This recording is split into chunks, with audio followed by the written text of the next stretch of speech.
The Power Play Post Show is on the air, covering minor league hockey since 2003, and now covering the Binghamton Black Bears with news, reactions, and in-depth interviews only heard here. And now, from the Box Studios in Kirkwood, New York, here are your hosts of the Power Play Post Show, Bob Howard and Taylor Welch.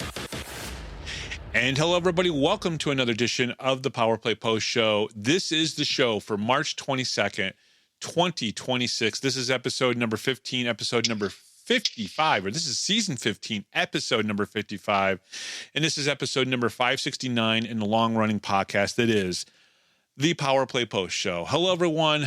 Welcome to the show. I have some news that was hard to take for me. Just a few hours ago, I found out that a friend of mine who worked with up in Minnesota, covering the Minnesota Wild, had unfortunately passed away along with her children in a house fire on Saturday night, leaving her husband, Mike, and her family and the whole hockey world to think about and mourn, and feeling kind of sad tonight. I remember when I met Jessi for the first time in Syracuse when she was covering the Crunch and the AHL, just starting her career. I got to talk with her and hear her dreams. We sat in the press box together and just got to know each other. And I followed her career ever since. And I was obviously older. She was in her 20s, and she had her whole career, and her only thing that she wanted to ever do was to be able to cover the Minnesota Wild for NHL.com, and she achieved that. She had 3 amazing, beautiful children, and I remember every time each one of them was born, I would say congratulations, and I was happy for her. And I remember watching her build her podcast studio. Bar Down Beauties was an amazing show.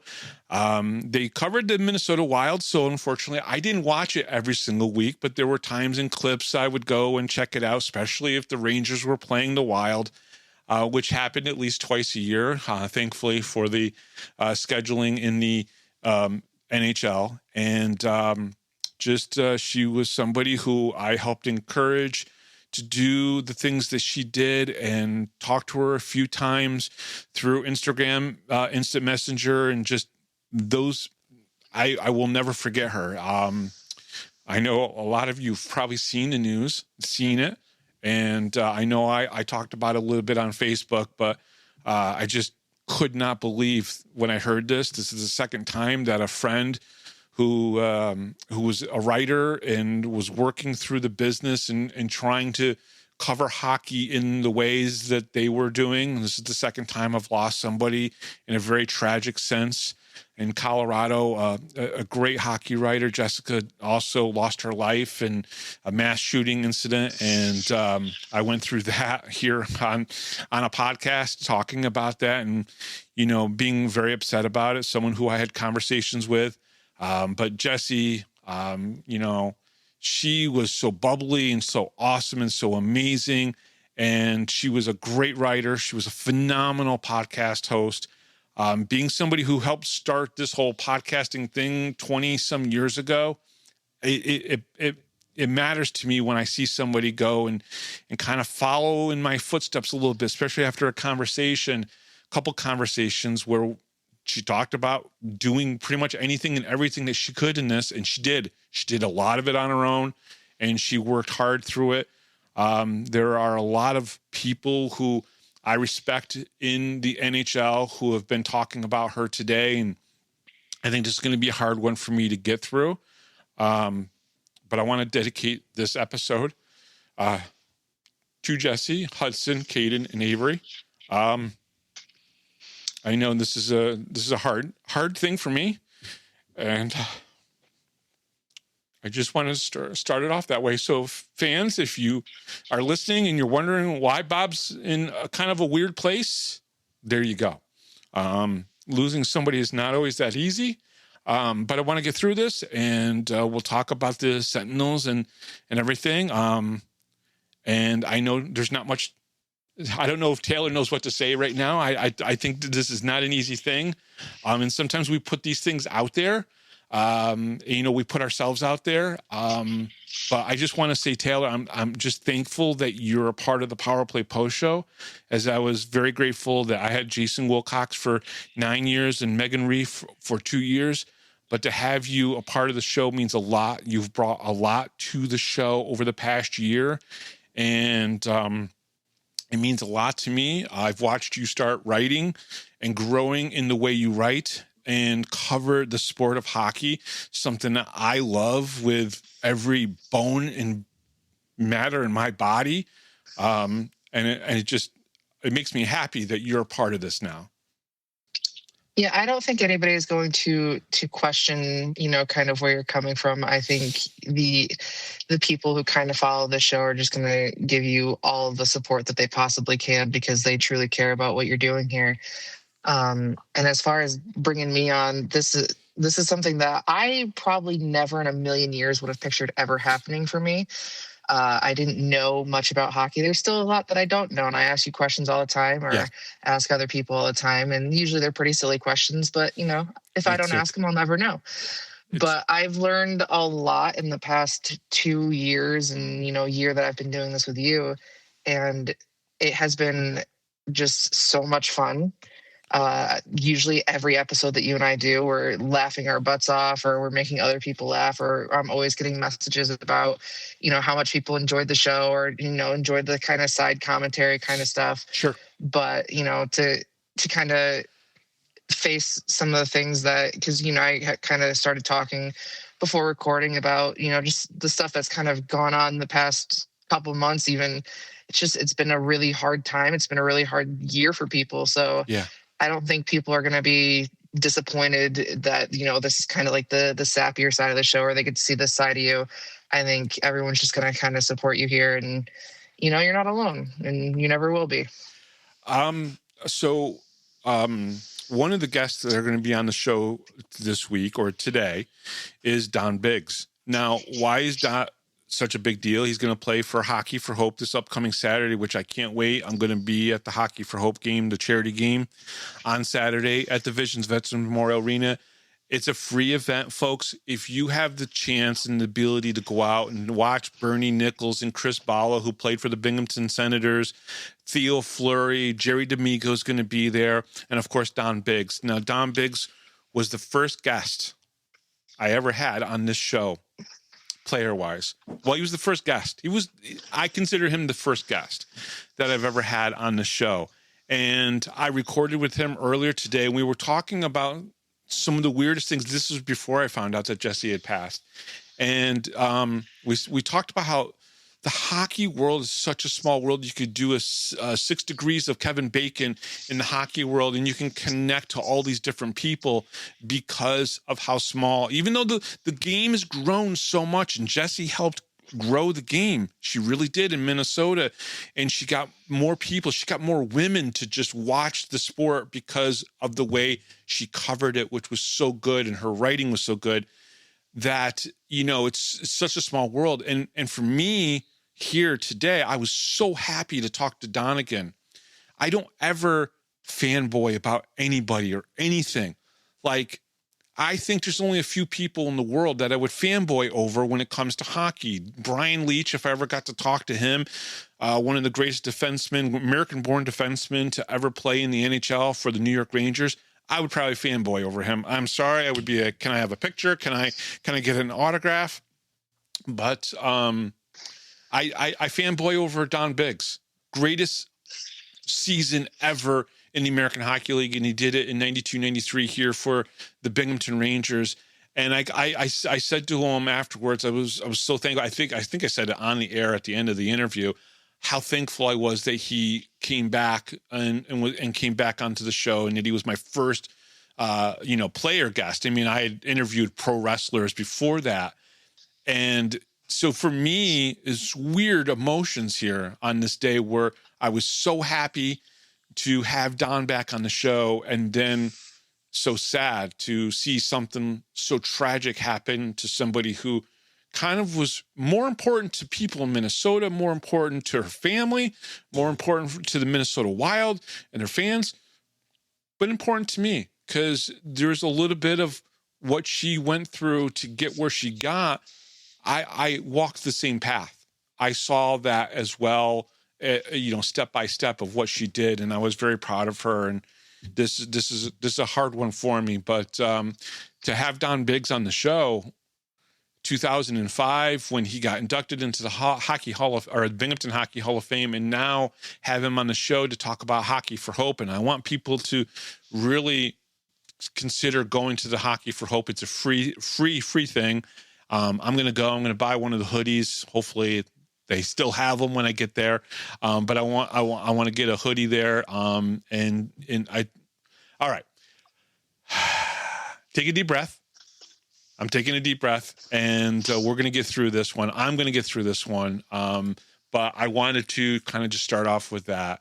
So let me read the must reads, because that'll get me into a good groove, so everybody can not feel awkward or sad for me anymore. All right. The Power Play Post is available on all major podcast platforms, including Spotify, Apple Podcasts, Pocket Cast, YouTube, Amazon Music, and iHeartRadio. Just search Power Play Post Show on your favorite app, and don't forget to subscribe. Please subscribe. Join the conversation on Facebook. Search for the Power Play Post Show and become part of our community. Looking for everything Binghamton Hockey? Visit binghamtonhockey.net. You can go to the Hall of Fame section and see all the people that were nominated and inducted into the Hall of Fame.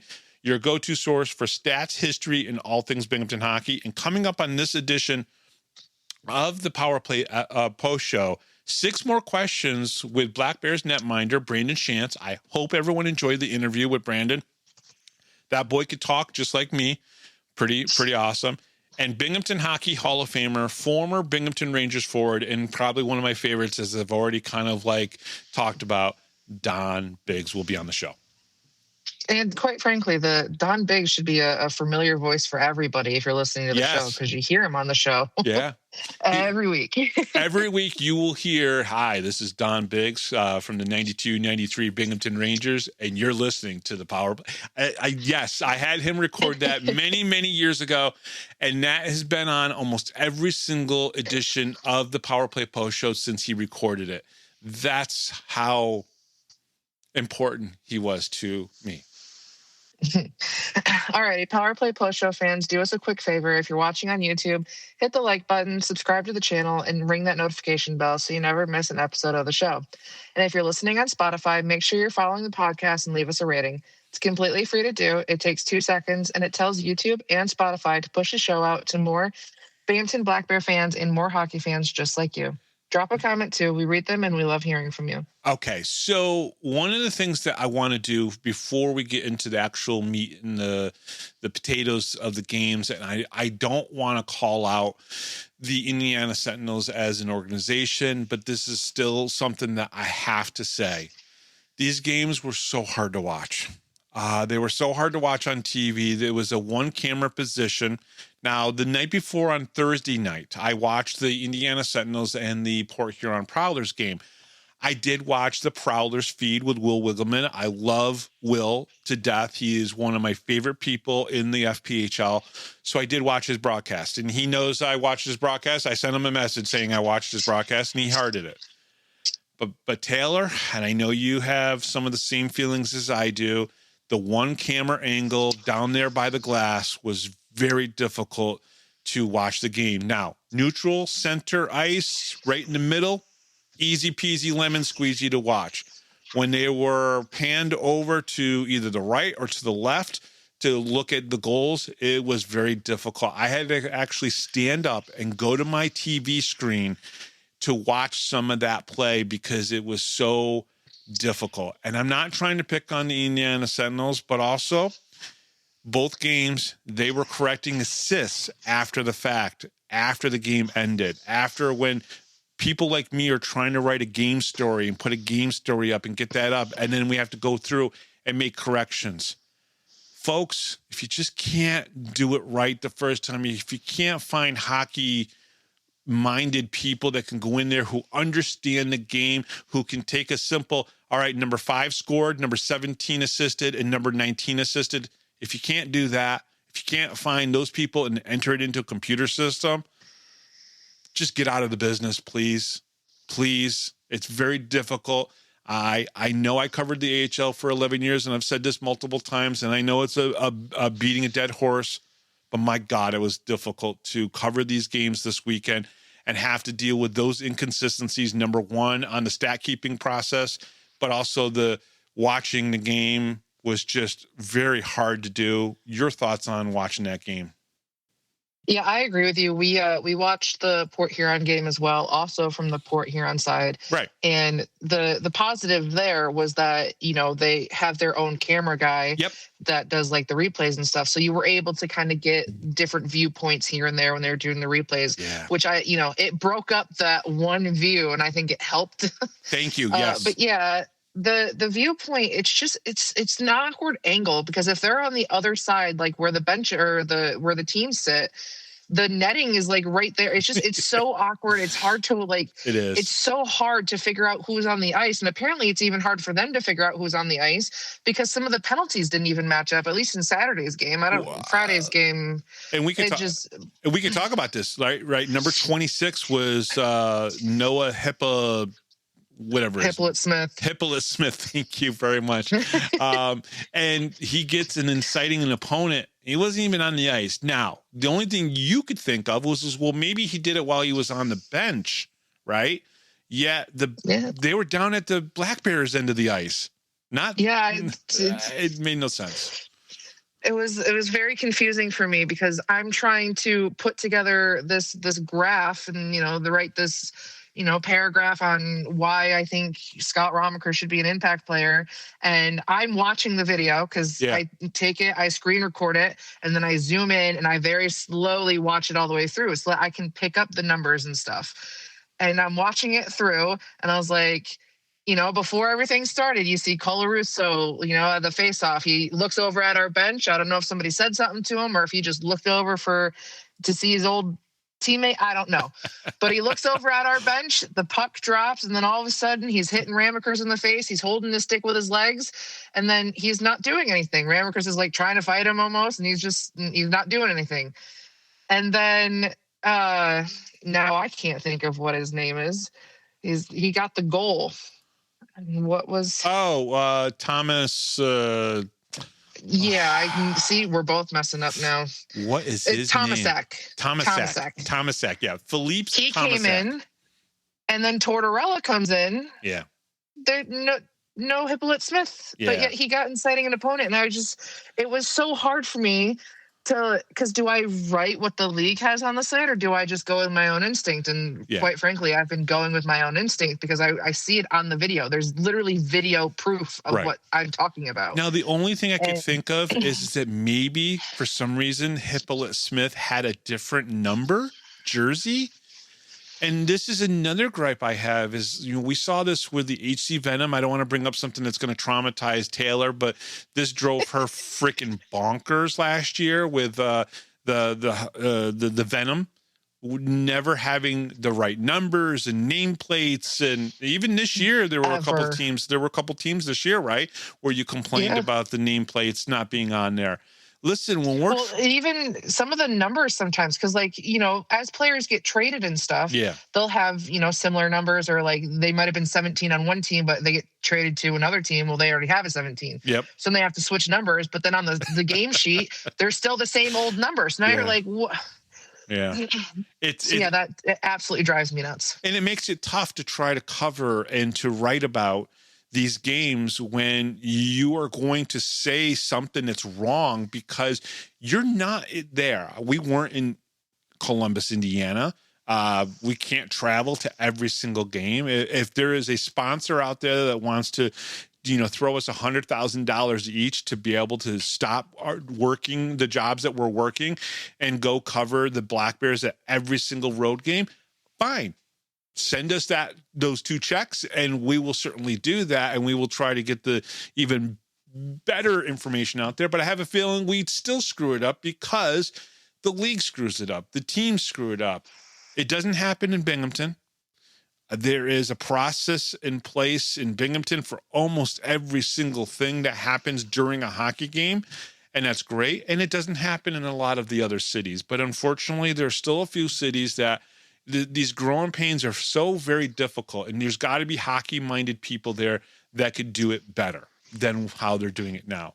So now that, go ahead. You can't quite say it doesn't happen in Binghamton. There was that one game where we should have had a perfect score sheet, they didn't credit Weber. I know. So it's one minor thing. It was, he didn't get an assist.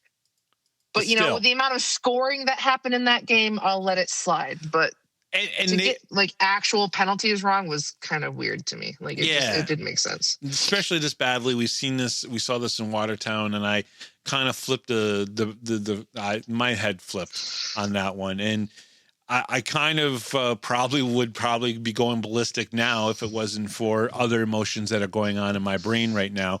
But let's get into these games, kind of get through them so we can talk about other things. Yeah, I guess they didn't want to listen to me and only get one goal, but the Black Bears defeat the Sentinels in Indiana by the score of 6-0, setting new shutout minutes record. March 20th, 2026, Hamilton Community Ice Center, Game 49 of the season, Binghamton Black Bears at Indiana Sentinels. The Binghamton Black Bears wasted no time setting the tone in their first ever visit to the Hamilton Community Ice Arena.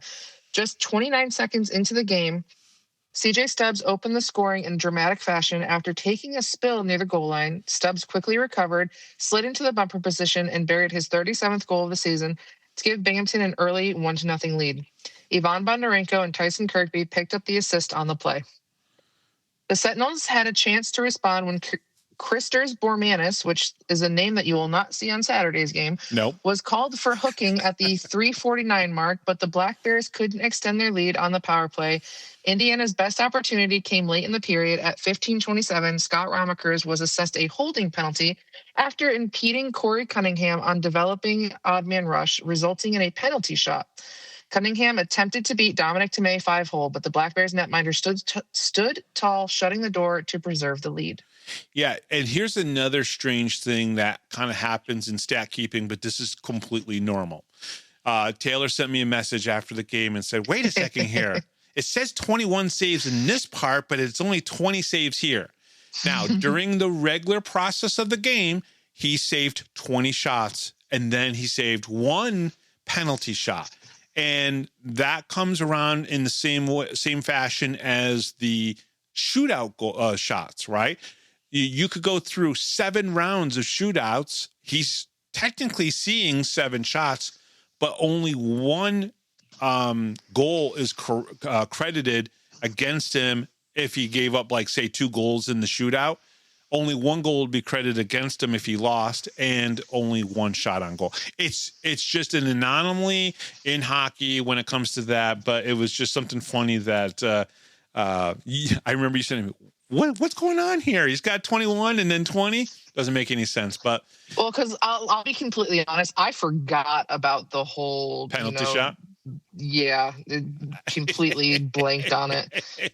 Yep. If they had scored, probably wouldn't have forgot about it. Exactly. But yeah, it completely slipped my mind. And then I was looking at the stats, and I was like, because I get confused often because I look at it one time and it says something, and I'll click on it 10 minutes later and it says something else type of thing. That's the problem, right? Isn't it the problem here? Is why can't you guys get it right first so we don't get confused later when you go and you switch it, like Tyson Kirkby having 3 assists and then they change it to Dan Stone and Nick Swain having 2 of those 3 assists on Saturday night. I 100% agree with you.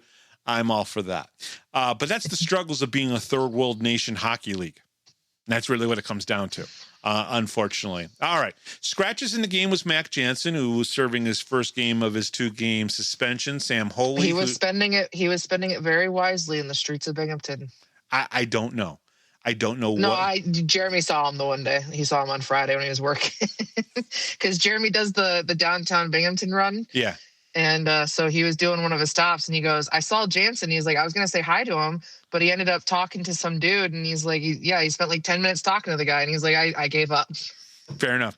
Sam Holy, Matt York, Tyler Schwint, who I hear didn't make the trip either, Chicho Lathan, who didn't make the trip, Emerson Emery, And Brandon Shantz, apparently I can't talk, folks. I'm emotional. I apologize. Starters in the game were Ivan Bondarenko, Tyson Kirkby, CJ Stubbs, Austin DeRazio, Dan Stone, and Dominic Tomei. And I'm noticing a trend with the Black Bears. If on Friday he starts the first line of first liners, in Saturday's game he starts the second line of, the second line in the games. Kind of noticed that a little bit. Emerson Emery did color commentary for the game with Brooks Hill. Thought he did a pretty good job. Warmed up. He got a little bit better as the night went along. With the Black Bears traveling to Indiana with a stop yesterday in Columbus, Ohio for the Blue Jackets Rangers game. They got off to a great start with a quick goal in the first round or first period, which doesn't usually happen. If you kind of get players out of their norm a little bit, did break up the trip. It was like a 7 or 8 hour trip to get to Columbus, Ohio, and then another 3 hours to get to Columbus, Indiana. So they were in two different Columbuses. A funny thing was, I think Jeremy's the one that pointed out to me, but they scored in their Port Huron game in 29 seconds. And then we come in Friday and score in 29 seconds. Wow, that's nuts. It'd be even crazier if it was CJ Stubbs that scored the goal in Port Huron. All right, Black Bears get their first power play of the game after Kristers Boramis, whose name will come up a couple times, is tagged with a hooking penalty. Scott Romakers was tagged for an interference as he impeded Corey Cunningham as he broke in on Tomei on the odd man rush at the 15:27 mark of the first period. Cunningham's penalty shot was denied by Tomei as he tried to go 5-hole. I listen. When you skate more on the ice than you need to, you're going to miss those shots. Oh, that's why I don't remember it. He took forever. Yes. It took so long for him to go up with that shot. That's right. So I remember I messaged you about it, and I was like, I'm sorry, but that was a horrible attempt at a penalty shot. I mean, he went all the way over by the Black Bears bench. Then he comes all the way back over into the middle. And at that point, I mean, Tomei's going like, all right, take the shot already, for Christ's sakes. I mean, what is going on here? I think he was hoping that Tomei got bored and just let him shoot or something. That's what you said to me on Friday night. That's right. Yeah. This was a good start for the Black Bears. I am sure they would like to have 1 or 2 more goals, but the Sentinels played well defensively. And that's the one thing I want to say. I want to make this perfectly clear. I don't think the Sentinels are a bad defensive team. I think what we have seen since the first 2 games we played against them, where they didn't look great, but they were okay, to even though we scored 6 goals, I thought we could have scored 10 goals against them. And every time I think, oh, we're going to beat these guys, and we do beat them guys, I thought, well, maybe we would score 10 or 11 goals against them like we have against Watertown and Danbury and Port Huron, who are supposed to be better teams than Indiana. And yet we've only scored at most in 1 game 6 goals against them. That tells you something about their defense. They're not a bad defensive team. Yeah, I think it's interesting that when you look at certain teams that we face against, and like I'll use Port Huron as an example because they're supposed to be the second best. And then we can go against a game with Port Huron and it could be like a 10-0 game. Yeah. But then we face a team that's lower, or they could be in last place in our division. And it's like, we're like struggling to get 1 goal. And it's so funny to me kind of how that stuff works. Yeah. And they really, both goalies, both nights, both teams really got to thank that crossbar because holy crap, did that thing get rang so many times in both sets and both games this weekend. It was crazy how many times people were hitting the crossbar. I would say in both nights, and we probably talk about it, I probably have it in the notes, where the crossbar was hit or the post was hit, and you could really hear it too on the video.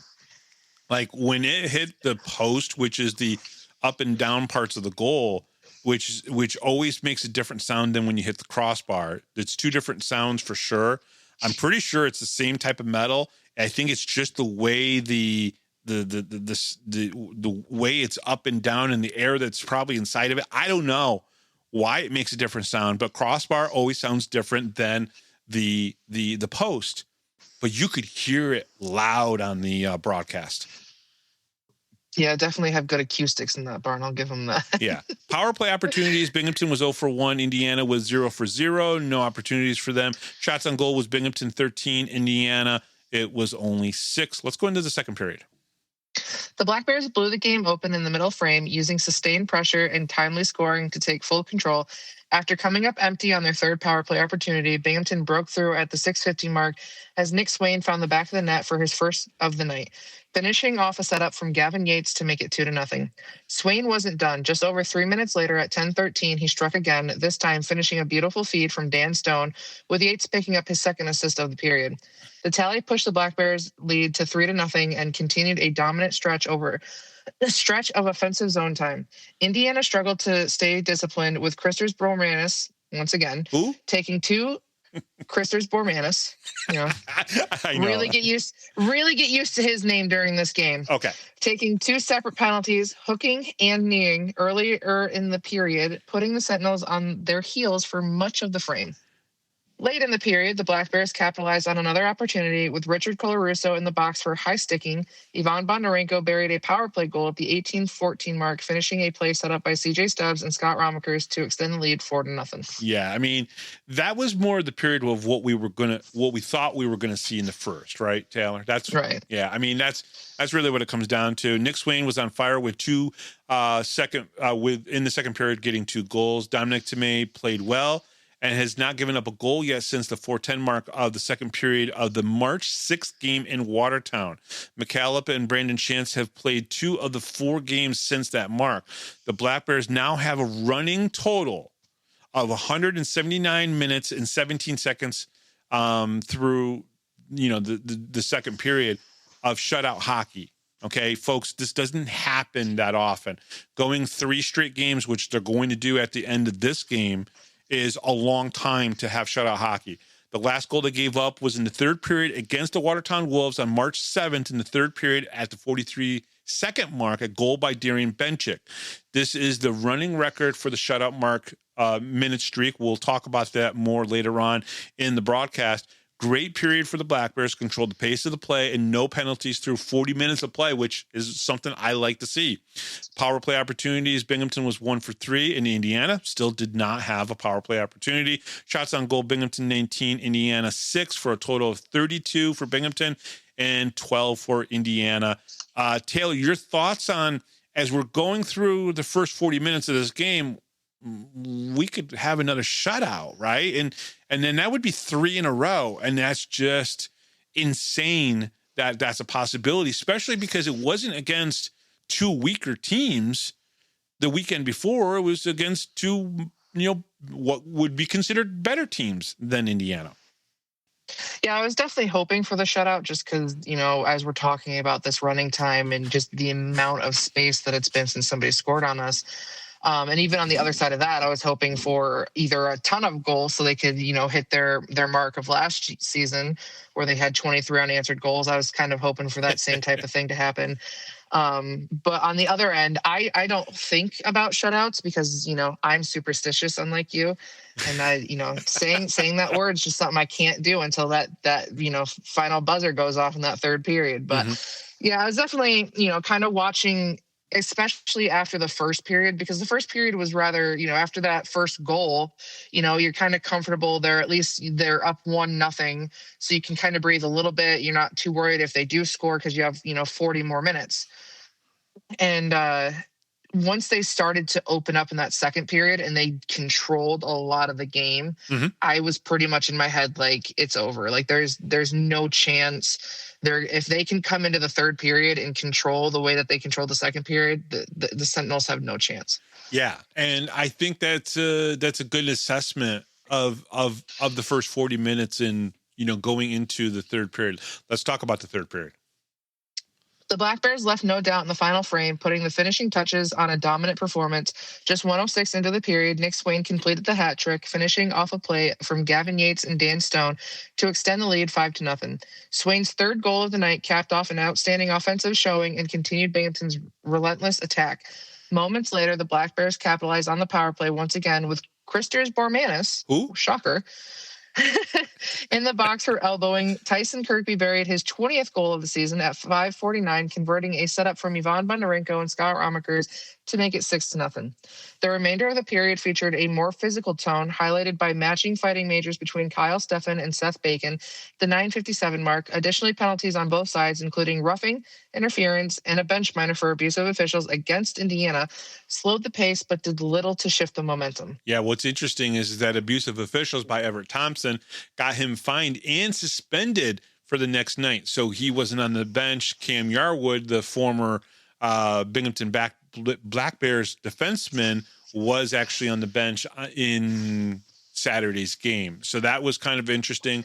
Everett Thompson, obviously, he's been in some hot water. He really sticks up for his players like Brant Sherwood has the last couple years. And I was just going to say, doesn't it remind you of Brant Sherwood? It does. It does. And, Cam knows Brant really well. I think, there are parts of them that are very similar. The difference is Brant Sherwood's mind is now, I don't want to say somewhere else. It's the wrong thing. His mind is in a better place for him to improve where he's going to go in his career. Okay. And being a guy that goes absolutely 100% ballistic for every little thing that happens is not in his mindset anymore. Like, he has to learn to pick and choose. And I think that, maybe with Q coming in, we've talked about this before. This has been a topic that you and I have had here on the show. I think Brant Sherwood's just in a better place and doesn't need to do that anymore. And when he does argue with the ref or talks to the ref, he's not going to do it in a way that's going to get him kicked out of the game. As I've told Brant personally myself, and I'll tell everybody that I've told him this, the team is better with him behind the bench than not behind the bench. And that's a fact. He sees things as a head coach that players are just not going to see. That's why Matt Graham will probably be a good head coach someday, but he can't be a good head coach playing on the ice. I said the same thing about Johnny Ruiz when he was the head coach and playing at the same time too. Probably going to be a good head coach. Maybe he could be a good head coach. You can't do it when you're on the ice. You can't see things. You can't direct things. You can't make changes. You just can't see the game the same way. Now, personally, I think if I stood behind the bench, I wouldn't see much because the game moves so fast and you really have to know the game very, very well. And I have to watch it when it's a little bit slower. That's why I love sitting where I sit for the hockey games in Binghamton. But I just wanted to throw that out there. That was an interesting thing that happened there. All right, let me get into my notes here. Nick Swain quickly in the third period, getting his hat-trick goal. Again, the Black Bears' 10th hat-trick goal of the season and Swain's second. Everybody remembers he had 4 goals on Teddy Bear Toss Night. So that was pretty good. That was in December. The Black Bears shutout minute streak is now 199 minutes and, 17 seconds. It included 1917 of Marshall McCallop's third period on March 7th, a 10-2 win versus the Watertown Wolves. Then 60 minutes versus Port Huron for Dominic Tomei on March 13th. Then 60 minutes for Brandon Shantz in Danbury on March 14th. And then Friday night, tonight, in Columbus, Indiana versus the Sentinels, another 60 minutes, equaling a total of 199-17 of shutout time for these 3 netminders, a franchise high. Insane, Taylor. Insane. Especially for 3 different netminders as well. Yeah. Like, that's 3 different netminders, several different opponents. Like, it's just so crazy. It is. To look at. You have 4 different opponents, 3 different netminders. It's absolutely nuts to kind of look at these numbers kind of coming together. And read the next line there, because that's a part of this. Dominic Tomei has now shut out the Sentinels 3 straight games from 2-6-26, 2-7-26, and 3-20-26. And it is his 6th shutout of the season. which is amazing. He's only one away from tying the FPHL record, and then maybe two away. I don't know if he's going to get two more shutouts before the end of the season. So many things have to fall in place. The defense has to play really good in front of you. You have to be in the best mindset that you could be in as a goaltender, which I'm not saying that he's not, but it's difficult from day to day. I mean, listen, I came on here and I was basically crying in the first 10 minutes of the podcast today. So everybody has a day, right? But to get maybe two more, okay, maybe. I mean, we play Watertown, we play Danbury. You know, we've shut out Danbury already twice this year, I think. So I guess it's possible. But man, I'll tell you what, he's having a great season. I mean, his goals against average is below 2, best in franchise history for a single season.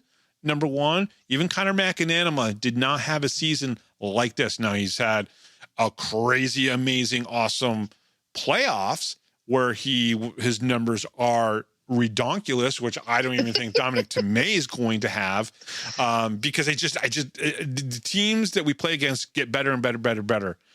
But if you remember correctly, Taylor, do you remember earlier in the season I said, well, you notice Dominic Tomei has a lot of 1-goal games, and he had like 6 or 7, and we were like, that's when we really started to notice Dominic Tomei, because he had I think it was 6 1-goal games earlier in the season, and we were like, he's doing. We talked about it all the time. We did. We kind of were like, wow, look at this kid and what he's doing, and now he's got 6 shutouts to boot. I mean, I don't know. Well, hey, I mean, Connor McAnanama felt good enough to leave Binghamton in the hands of Dominic Tomei, so that says something right there. Yeah. And honestly, I wouldn't put it past him or Binghamton for him to get a couple more shutouts if that's what they wanted to do.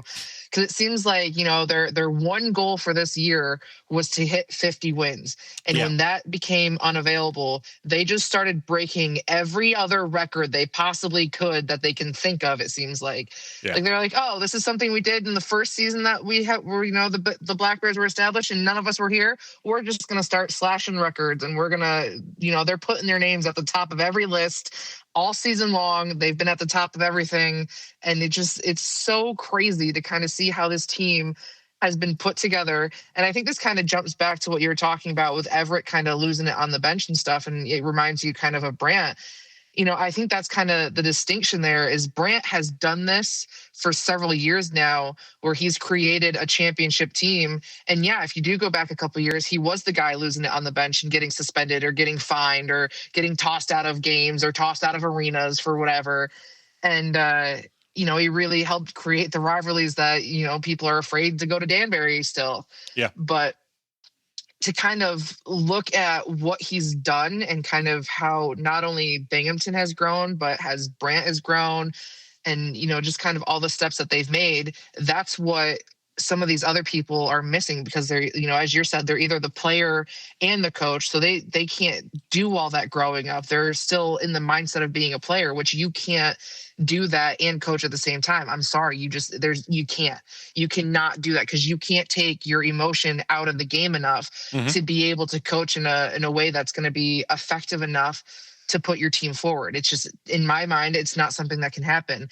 And for Everett, he came in late to the game, so that's already a rough start for him. And I think he is doing a good job with the Sentinels. I think, him being a coach is a good thing. Yeah. And I think if he could kind of create the same type of stuff that Brant is creating, that, in a couple of years, if this is what he's still doing, we could kind of see that development from him where, he really does still remind us of Brant, where he's, more calm, collected and cooled. And he, he's got a team that is good offensively and defensively, and the goalies tandem's good and everything, because it's hard to build an outstanding team through and through.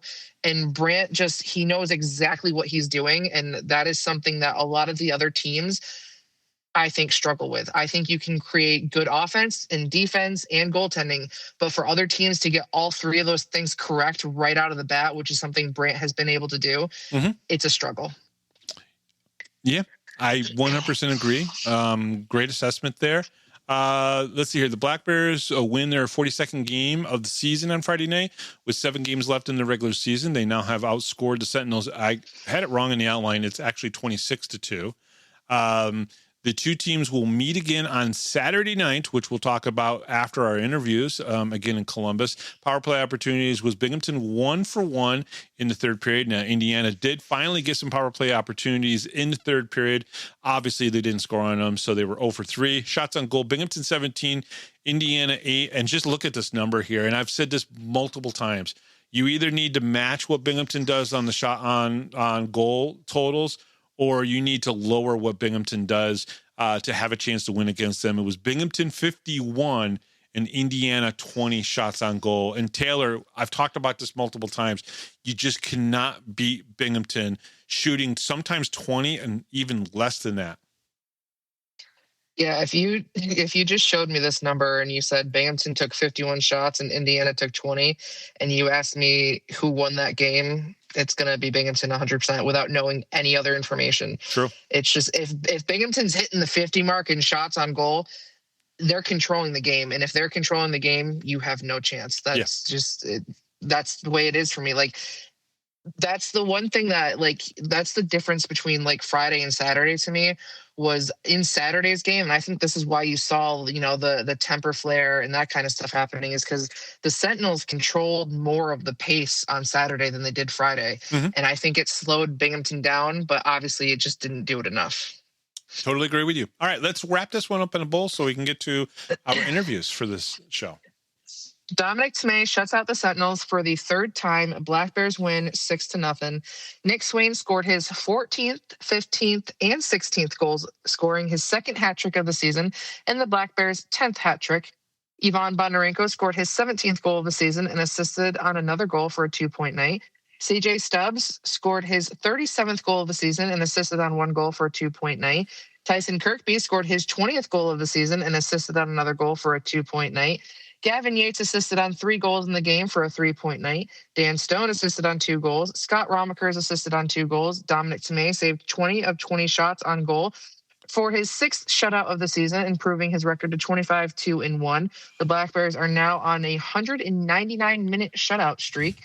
With the win, the Black Bears record improves to 42-5-2 with 125 points. Okay, so at the end of the second game, which we'll get to after our interviews, we'll talk about the magic number of 7 and what that means, how to get there, and what to do. I did post that on the fan pages because I know there's some confusion. Hopefully, the way I wrote it up helps everybody out. We'll talk about it here on the show. But I want to take a quick second here, and I'm going to pull up the Hockey for Hope. Now, it's great thing that they're doing. Basically, all the money that they raise for Hockey for Hope goes to people here locally in Binghamton, in the Binghamton area, that are dealing with cancer. And whether it's paying for trips up to Rochester, where some of the better cancer treatment in New York is, or other types of things where they need help, that's where Hockey for Hope comes in. They've been doing this for 17 years, and this is the 15th game, and they've got some great people coming here to play it. Don Biggs, who you're going to hear from in just a few minutes, Bernie Nichols, Chris Balla, Jerry D'Amigo, Theo Fleury, Brian Lang, who you guys heard from last week, talk about the reason why he brought Hockey for Hope together in the Constance Foundation. It's a great thing. March 28th, this upcoming Saturday, 1 p.m. It's free at the Visions Veterans Memorial Arena. There will be some basket raffles and apparel sale there. Come out. It's a free game. You're going to see NHL players play on the ice here in Binghamton once again. It's not going to be, as Brian Lang said, it's not going to be the prettiest hockey you've ever seen, but it's for a great cause. Come on out. If you've got nothing going on, please go to it, because one of the people that we are having here on the show is somebody who I would probably consider one of those player heroes for me, that I absolutely grew up love watching play, whether he was with the Hershey Bears, the Rochester Americans, or the Binghamton Rangers. After that, he went to a different league and played with the Cincinnati Cyclones, which is where he still resides today. So he's the Hockey Hall of Famer and now a 2-time Power Play post-show guest, which just is amazing to me. And I know I'm fanboying a little bit here.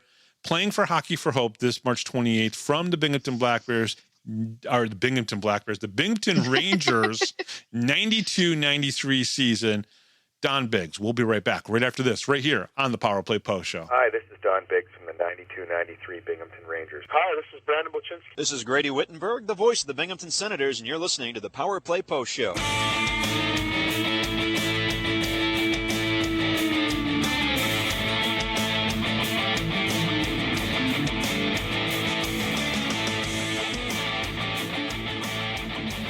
Here is another Power Play Post Show interview exclusive with Bob Howard. And welcome back, everybody, to the Power Play Post Show. I am very excited to have this gentleman back on. Believe it or not, this is almost 21 years and I believe 8 days since he and I actually had a conversation together on March 14th in 2005. He was my first player guest ever here on the Power Play Post Show on the 18th episode of season number 1. He is former Binghamton Ranger great and Rochester American great and Cincinnati Cyclones great. He's a Binghamton Hockey Hall of Famer, and he's going to be playing at the March 28th game here in Binghamton for Hockey for Hope. He is Don Biggs. Don, welcome back to the show. It's great to talk to you. No, thanks. Thanks for having me. I appreciate it. So Don, let's talk a little bit about what's been going on in your life for the past 21 years. We haven't talked in that amount of time. And how are things? I know you had a son who had a pro career and then retired since then. But talk about things over the past 21 years. How has everything been going?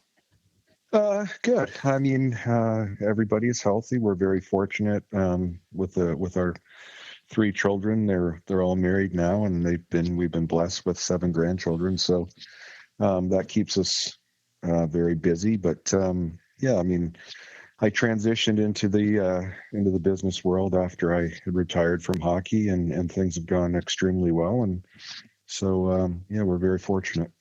Now you said you have 7 grandchildren. Any of them going to be hockey players? Well, we're working on it. We'll see. You know, it's they have to want to do it. You can't force anybody to do anything. That's for sure. But yeah, they're all very active. They're all very athletic. You know, between football and softball, baseball, soccer, lacrosse. Now we're trying to work with some of them to play golf too. So we'll see if hockey becomes part of it or not. Now I know you had a tournament yesterday that you played in. How's the golf game still? Not bad. I'm a 3 handicap, so I pretty good player. But yeah, we like to get out and play. We had an opportunity to play with some friends. It was kind of the kickoff tournament for the season at our club, and so we had a good time. Now, the last time that you played hockey, professionally was with the Cyclones in 2002, and they were in the ECHL at the time, and before that, the Cyclones were in the old IHL, which eventually merged. Some of the teams merged over into the American Hockey League. Have you seen much? I'm sure you watched the NHL, but have you seen much of the minor leagues since then? Since you basically retired from the ECHL? Well, I've seen some. Obviously, we followed our son around, so we got to see a lot of games there. But we've got the ECHL downtown here in Cincinnati. So, and then I was director of youth hockey and involved in hockey for a long time up until about 3 years ago. So. I've seen a lot of games in a lot of different cities. That's for sure. Has hockey in Cincinnati, because it's had minor league hockey there for so long, just like here in Binghamton. Have you guys seen the benefits of having having a good youth program, and then of course a successful minor league team there? Have you seen the benefits where guys are coming through the system and now starting to play pro hockey from Cincinnati? Yeah, I think somebody told me a few years back. So when I came here in '93, there was 250 hockey families. 10 years later, we had 1,250. Wow. And then as time has gone on, it's gone in ebbs and flows, but there's been a number of players that have come through the system and played at different levels of college hockey, we've had 4 or 5 girls that have come through the programs and have played Division I college hockey. And there's been others that have gone on after that to play some pro hockey. So, yeah, I think so. I think we've done a nice job. It's I would say this is that it's like everything else. You guys have had different teams and different ownership groups and whatnot come through your city. We've had the same thing here. So, there's been times where there's been more support or less support. I think they're really trying to do what a lot of NHL cities have done and kind of rebrand themselves. They've gone out and purchased the youth rinks so that they can sell their product and sell their merchandise and whatnot. So that's how you get, as we've talked before, that's how you get your grassroots, and you get involved in the youth programs, and that's how you get your fan base. Now, I believe, if I remember correctly from reading about you and talking with you, you're also in the Cincinnati Hockey Hall of Fame, right? Yeah. Yes, I am. So, yeah, unfortunately, that one, well, it's, I don't know where it is right now. It was at the Cincinnati Gardens, but that was torn down a few years ago. So you don't know what they did with the plaques or anything that they used to? So, wow, that's crazy. So when you get to the arena here in Binghamton, you'll be able to go up onto the concourse and see all of the plaques of the Binghamton Hockey Hall of Fame. Right. BinghamtonHockey.net, which is where I host the Binghamton Hockey Hall of Fame, as well, just putting out all the information about each player who's inducted in there and whatnot. What has it meant to you over the years to know that two cities have really, truly, and I believe even the Hershey Bears and the Rochester Americans, everybody's really appreciated Don Biggs. They really have appreciated you being a part of their organizations. But I think Binghamton, you had this magical season, right? 54 goals, 84 assists for 138 points.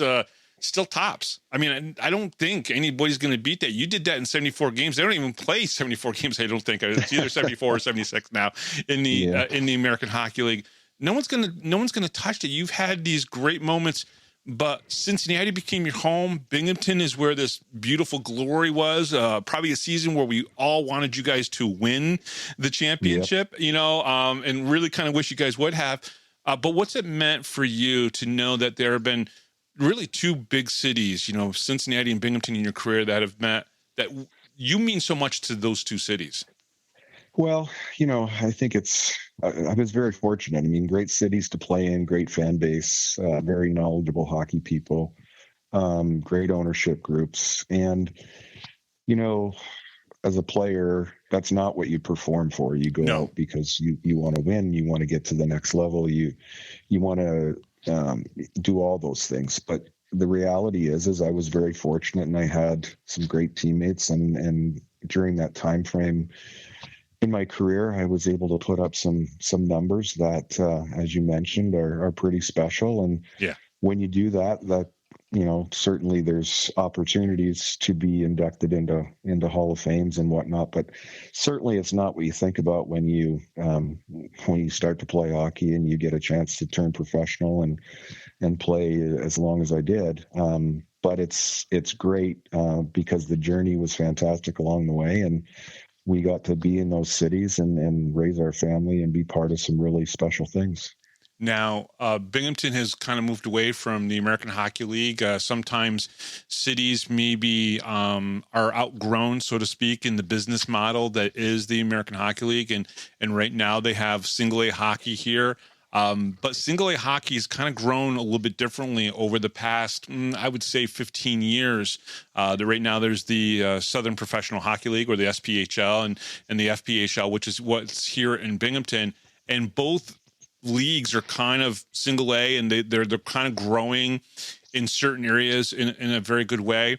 From your memory of playing in the CHL, the AHL, the IHL, the ECHL, how important do you think it is to have, very similar to baseball, where they do have three levels, single A, double A, triple A, baseball, to produce players that go to the MLB?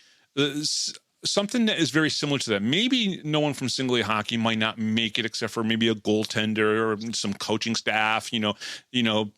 Staff members of teams. Maybe a single A hockey player may not make it to the NHL, though it's going to be very close, I think. How important do you still think it is that the system be sound from single A hockey up to the NHL? Well, I think, baseball's a good analogy, right? There's a stepping stone process. Even from hockey, it starts from the junior ranks. There's different levels of junior hockey. So I think you have to have those certain levels for people to take that next step. Nobody is... The blueprint is not the same for everybody as they start this journey. And some people take a little longer to develop. Some people, you can see at an early age what they're going to be and what their opportunities are. But, I've seen a lot of kids that had no idea at 13, 14 years old what they wanted to do or where they wanted to go, and ended up having a professional career. And a couple of kids that played for me in junior here in Cincinnati have played in these leagues. So, it was a dream for them to play pro hockey. And again, it doesn't last forever, but They wanted to extend that. For the first part of their adult lives, they get a chance to play at a decent level of hockey. And, some kids take the next step and go from there to double A. And then there's been a few guys here that played in Cincinnati at the East Coast level that ended up playing in the National Hockey League. So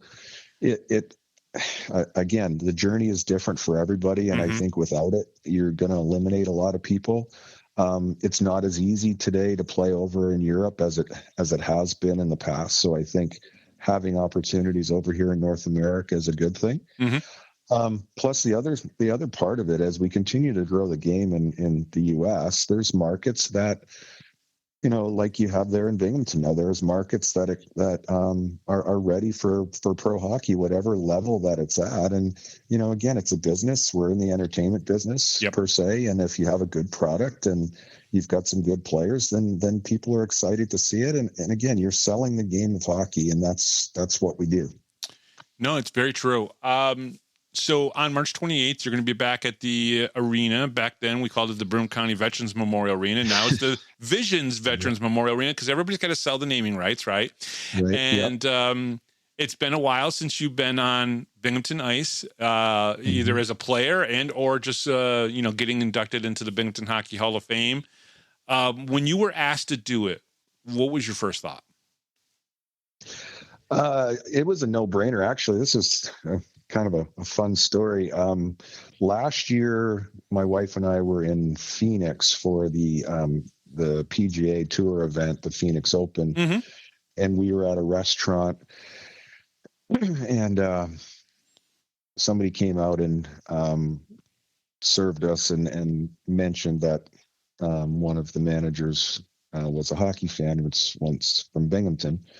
We got into a conversation, and this is where this whole thing started. So apparently I believe it's his brother was part of one of the facilities there in Binghamton, and he got in touch with Brian, and they asked me if I would do it. And so I said yes. So here we are. So you weren't even in Cincinnati at the time. You were in Phoenix, and someone's recognized Phoenix, Arizona. Yeah. And someone recognized you. A Binghamton hockey fan that was down there recognized you. And then that's crazy. That's pretty awesome. And you said it was a no-brainer to come back to Binghamton at least one more time. Obviously, Hockey for Hope's a great charity.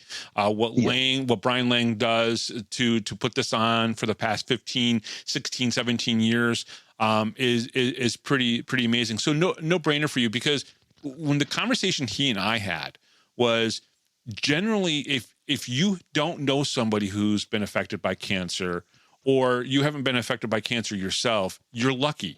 You're a lucky person to not have that. So obviously a great cause, and obviously hockey players coming together. Are you ready to go up against someone like Bernie Nichols and Chris Bala and Theo Fleury? Well, that was the funny thing. I was very, very involved in hockey even after I retired coaching, and instructing and director of youth hockey here. And then I stepped away about 3 years ago. So I had not had my skates on until 2 weeks ago. So it was, it's the funny thing about hockey players. You never really lose your hands, but it takes a while to get your legs back. But I feel pretty comfortable about being able to go out there. I feel pretty good about myself. And as my wife said, just go stand in front of the net and have everybody pass it to you. So if I have to do that, I can do that too. I love that. How can we get Tyler to come out and play on the other side of Jerry and maybe get them guys going after each other a little bit? I mean, at least age-wise, they'd be very similar. Yeah, right. Yeah, I don't know. That might take a little bit more. He's pretty busy down in Dallas. Plus they're kind of like the two young guys. They could at least drop the gloves and put a show on for the fans. I don't know if either one of them have ever fought before in a game. Maybe, but it would be funny either way. What do you think for you would be like to step on the ice with Theo Fleury, Bernie Nichols, guys like that? Oh, I think it's a lot of fun. I mean, there's a reason why those guys get involved in charities like this. As hockey players, you mentioned it before when we were talking. It's a small world. Everybody knows everybody. Mm-hmm. And if they don't know you personally, they know the name. And I think we all travel in these circles where we never really took for granted the opportunity that we had as hockey players. I think we have a different mindset as professional athletes. So to give back and do some of the things that we do for charities, it's really not a difficult thing for us to say yes. And it's a lot of fun to get out there. There's always going to be some laughs and every once in a while we do something out there that people say, oh, wow, at 60 years old, he can still do that. I mean, it's a lot of fun. And that, I think that's what keeps us going. Yeah, and the arena is really cool in the sense that down on the bottom floor, as the fans can walk in on the bottom side of the arena, there are some display cases up, and there's a couple things in there that you might recognize from your time playing here in Binghamton. Do you still have anything from that era of your playing days, those 2 years, the 91-92 and 92-93 season here in Binghamton? Do you have anything from that time period still? I do. We've got team pictures, we've got jerseys, we've got. I was lucky enough the year when I broke the record that they went out and Tom and Bob and Mr. McCoy went out and they got the marketing team to make some T-shirts and kind of a commemorative T-shirt of breaking the record. So there's still some of those hanging around here too. And do you maybe have the goal? Do you have like either a puck or something from breaking the record? I do actually. That's it's in a crate. I actually came across it a few days ago. It's in a crate downstairs in the basement. Yes. Oh, so coming back to Binghamton is opening up some old memories for you, correct? Yeah, I think so. We haven't been there in a long time. We've got some old friends there, and just when you step away from hockey for a while and then you get asked to come back to places that you've been and had success, it's a lot of fun. What do you remember about the playoffs that year? I know what I remember, and I really shouldn't say because I was probably that year as a fan, because I was just a fan at that point, right? I was like 21, 22 years old, 21. And I was just devastated. I mean, I can't even imagine what you guys felt like, because it was the greatest season in AHL history in the regular season. Greatest. No one's ever, Hershey came close once to trying to come close to it, but you guys were just the best team. And it was 3 years after having the worst season in the AHL with the Binghamton Whalers. They won like 11 games, right? Yep. And then like 3 years later, we have like one of the best seasons ever, which is such an interesting story. But then the playoffs just happened, and it just was devastating to, I think, a lot of us fans. Do you as a player still think about that playoffs? Well, it was a long time ago for me, but when you get opportunities like that, and then the things that we did in the regular season, I mean, obviously, as you said, they haven't been duplicated before. No. We had the talent level that we had and the different players that had come through the system. At that time, New York had struggled. We were seeing players like Kovalev and Zubov and Dougie Wade and different players like that come through our system and get intermingled with myself and Brian McReynolds and Chris Hockey and Craig Duncanson. And, we were just on a roll. And, unfortunately, as people see, we talk about this now, it's March Madness. You can be fantastic throughout the regular season, but you get into this format and things can happen. Bad bounces, bad timing, whatever you want to call it. It doesn't always add up to the wins that people expect, but it doesn't take away from what you guys did as a team. It's just the circumstances aren't what everybody wants. Certainly they weren't for us, but I would say that every one of the guys, if you got a chance to talk to everybody, we'd all say the same thing. Are we disappointed that we didn't win? Yes. Are we disappointed with the year? I don't know if you can say that. I mean, we did a lot of really special things. We just didn't get it done at the end. That's all. Did much change between Ron and Colin when the coaching change happened?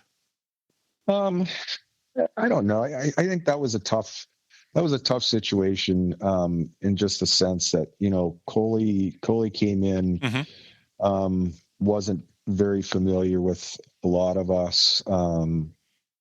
We, it was late in the year, a lot of turmoil up in New York with what was going on. And he had been with New York for so long.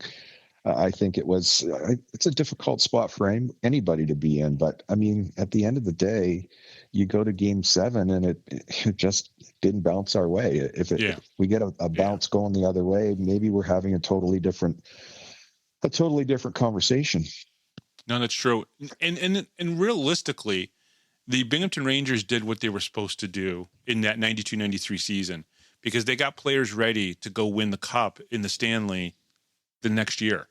And I went from like heartbroken in like April or May because I'm a New York Rangers fan to feeling so much joy the year after because it's so far the only time I've been alive that my New York Rangers have won the Stanley Cup. I have to imagine that some of you guys realize that you guys helped prepare the Rangers that next season to win a cup in a small way. It's an indirect way maybe, but there was an effect that you guys had to help. Because I know there's going to be fans here who will listen that were a part of that Binghamton Rangers fan group who are New York Rangers fans. And they probably believe the same thing as I do, that the 92-93, the success of that season helped guys get ready to go up and play and win the championship in 94.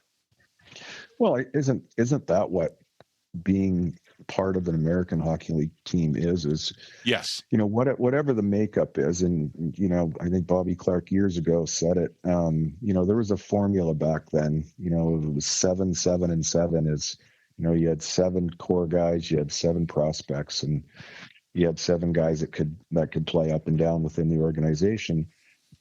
And I think, obviously that's changed a bunch now, but, when your core guys were guys in the community and they knew how to win and they were good character people, it helped the coaching staff and anybody else that was coming in as young players because you created the atmosphere. And if those players coming in got engaged and they brought the work ethic and they learned how to be good pros, then yes, I would say that we probably did help. I mean, again, we were seeing Zubov and Kovalev at a very young age, and they had a lot of success. They had a lot of fun. Yep.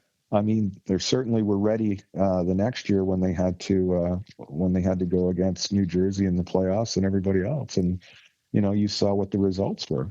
No, 100%. Hockey for Hope 2026. Don Biggs will be there. Players like Theo Fleury, Bernie Nichols, Chris Bala, Jerry D'Amigo will also be there. Don, it was a pleasure to get to talk to you again. I wanted to honestly thank you because my interview with you, 21 years ago, kind of set me on a path where I've gone to give back a little bit to hockey by interviewing and telling the stories of a lot of players. And you were the start of that. And I want to personally thank you for that because Hockey's given a lot to me, and I wanted to give some back to the players and the coaches and the people who work so hard, even at the minor league level, that maybe don't get all that same credit. But it started with you. It started with you just saying yes once. And I really appreciate that, and really thank you for coming back on again. No problem. That's I would certainly appreciate it. I mean, to me, that's part of being a professional is to give back. And if I've helped you in some small way, then certainly I'm happy about that, and look forward to being back there next weekend for a good cause, and hopefully have a lot of fun. Absolutely. It's March 28th, 1 p.m., Hockey for Hope, and it's at the Vision Veterans Memorial Arena. Free admission, fans. You can just show up and go there. You probably have to pay the outrageous parking to, park in Binghamton, but that's another story for another time. Doors open up at 12 p.m.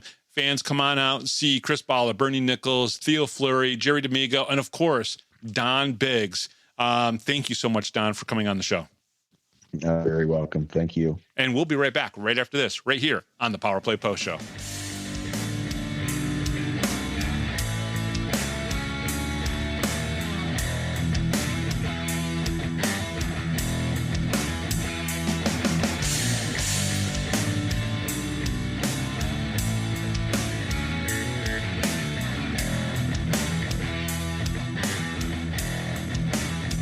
If you're a Binghamton hockey fan, then you need to check out binghamtonhockey.net for all your news, stats, information, the Binghamton Hockey Hall of Fame, top 10 lists, profiles, and so much more. That's binghamtonhockey.net. You're listening to the Power Play Post Show. And welcome back, everybody, to the Power Play Post Show. It is 6 more questions with Brandon Shantz. Brandon, are you ready for these? Absolutely. Fire away. Awesome. All right. Number 1, who was the greatest influence on your hockey career? And I really have a feeling I know the answer to this one.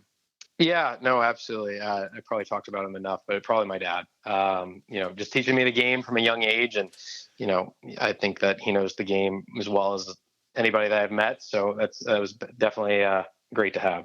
One of the things we didn't talk about in the original interview on Thursday was,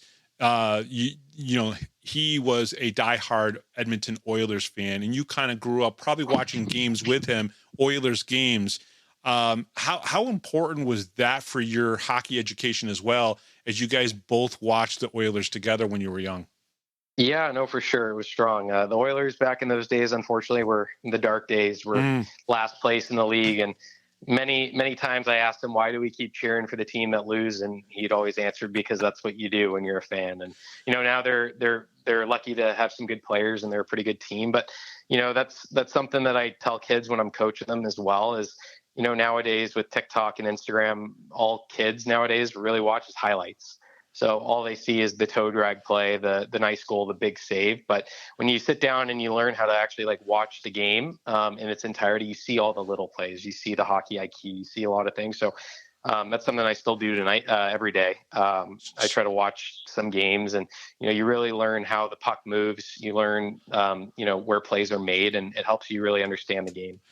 Let me ask you this question. I know this is not part of the 6 more questions, but I have to ask it. Your dad is an Edmonton Oilers fan that goes way back. You're an Edmonton Oilers fan that goes at least back about 23 years. Okay. Who is the greatest Edmonton Oiler player to ever play? Well, I mean, it can't be that hard of a question. It has to be Wayne Gretzky.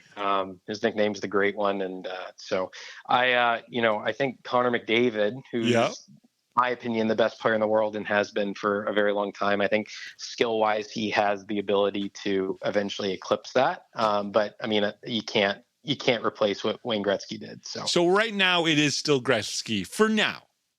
Absolutely. It has to be. But you think it's going to change?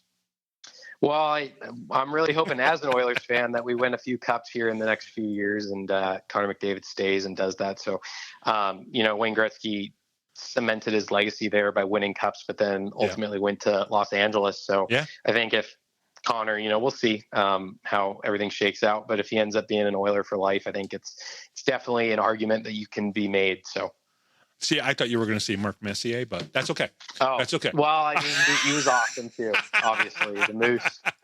I'm only kidding. I love Mark because he came to New York and we got the cup in '94, and I'm very, very happy about that. But no, obviously between Connor McDavid and Wayne Gretzky, those are the two players that people have been talking about and maybe even starting to debate about. And so I wanted to get your opinion on that, being a guy from Texas, but that's besides the point. For sure. Yeah. All right. So let me ask you this question. Number 2, what is your dream job outside of playing hockey? Oh boy. Wow. You didn't know we were going to get this deep, right? Yeah, no, that's a great question. Well, what'd you go to school for? Well, yeah, no, well, that has nothing to do with it, unfortunately. But no, I went to school of business administration, minor in sales. So, okay, being able to work with people all day and help solve problems. Sure. And hopefully, dive into my area of where I want to go is probably real estate back home eventually. So that's where I'll dive in. But I would probably say dream job, if I could just pick anything, I probably would want to be a pro golfer. Those guys seem like they got a pretty good life. So I hear that all the time. I think 3 or 4 of the guys have picked YouTube golfer, right? Shooting. That's a good one too. Yes. Yeah. I knew it. Some of the guys, listen, I know you haven't gotten to talk to a lot of the guys yet, but a lot of the guys love golf and they love YouTube golf. So it is definitely something that if one of the players is listening to this right now, because I know the players do listen to these interviews with you guys, reach out to Brandon, let him know which YouTube golfer you guys watch the most. All right. Number 3. Which artist is on your Spotify playlist the most? Who do you listen to the most when you're listening to music?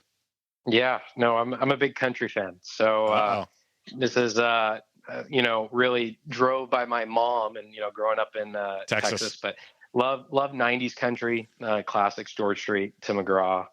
I would say probably like nowadays, Cody Johnson, Luke Combs are both great. Some newer people, even Wyatt Whalen. And, so if I grabbed your headphones, it's going to be some sort of country.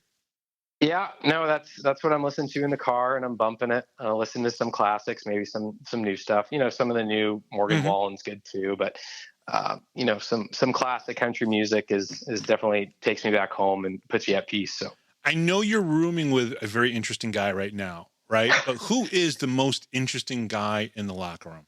Well, I think you nailed it on the head. My roommate's Cheech, and since day one I've met him, that guy, is full of surprises. One of the best dudes you ever meet. Yep. Known him for 6 days, and he doesn't maybe say much, but he says the right things in the right time. And whether it's being comical or being serious, he's definitely a character. You do me a favor when we get off the phone, you just say Bob says hi. Cheech is such a great guy. I absolutely love him, and whenever I see him down in the corner after the games, it's just a fist bump. He'll be like, "Hey, how did I do tonight?" And it's like, "What are you asking me for? I'm just a podcaster." But he's always interested in it, which is great. So I absolutely love it. Okay, number 5. What is your favorite candy or sweet? Oh boy. I would probably say Jolly Ranchers. Those are my favorite. If I'm at a gas station and I need something sweet, I like to suck on some, Jolly Ranchers. All right. Which flavor out of the Jolly Ranchers? Oh, I don't know. I probably like them all, but I like the blue. I don't even know what they're called, but the blue ones are pretty good. So I think that's like a raspberry, maybe a blue raspberry. Yeah, I don't know. That might be it.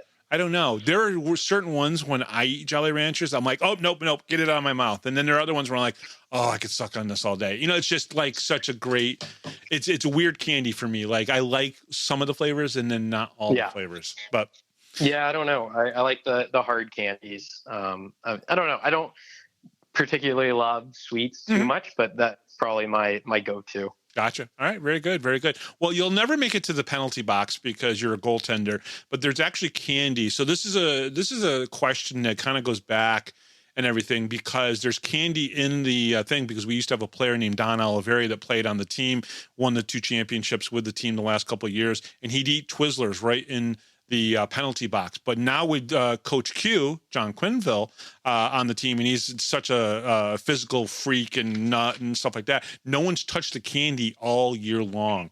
It's kind of funny, but there's actually candy in the penalty box for the players if they so choose to do it. But no one's taken a bite out of it yet this year because of Quinville being on the team. But that's just a nice long-running thing we got going on here. All right, our last question, number 6. We've asked this question every year that we've done this for the players. A zombie outbreak has happened and you're locked in an ice hockey arena. Who's the one person, dead or alive, fictional, non-fictional, that you would want in the arena with you? Oh boy. Wow. That's a definitely an interesting question because it can go many different ways. You can, because it's fictional or non-fictional, dead or alive, anybody. The zombie apocalypse. Yeah. Well, I'm gonna go with a hockey answer. Okay, I like it. And I'm gonna go like Dave Semenko. Someone that if I get locked into a corner with zombies coming, he's gonna be coming out swinging. So see my answer there is Ty Domi, right? That's a good one too. Just because he's a little bit shorter than me, and he'd probably take some really good. Sure. He'd take them out for sure. That's a great answer. Yeah. I love it. Brandon, thank you so much for coming on the show. We really appreciate it. It's been a pleasure to get to know you, and I know the fans are going to absolutely love this and hearing from you. And congratulations on the first pro shutout feat that has now happened in Binghamton Black Bears history. Congratulations on that. Thank you. I really appreciate it. And we'll be right back right after this, right here on the Power Play Post Show.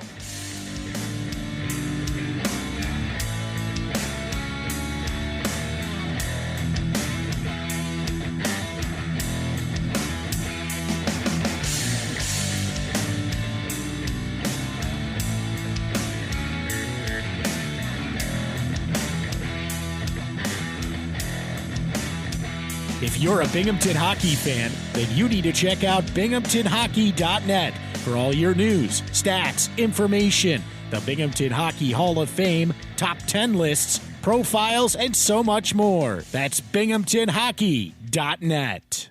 You're listening to the Power Play Post Show. And welcome back, everybody, to the Power Play Post Show. So that was Don Biggs, and I was giggling like a little schoolgirl during the whole interview.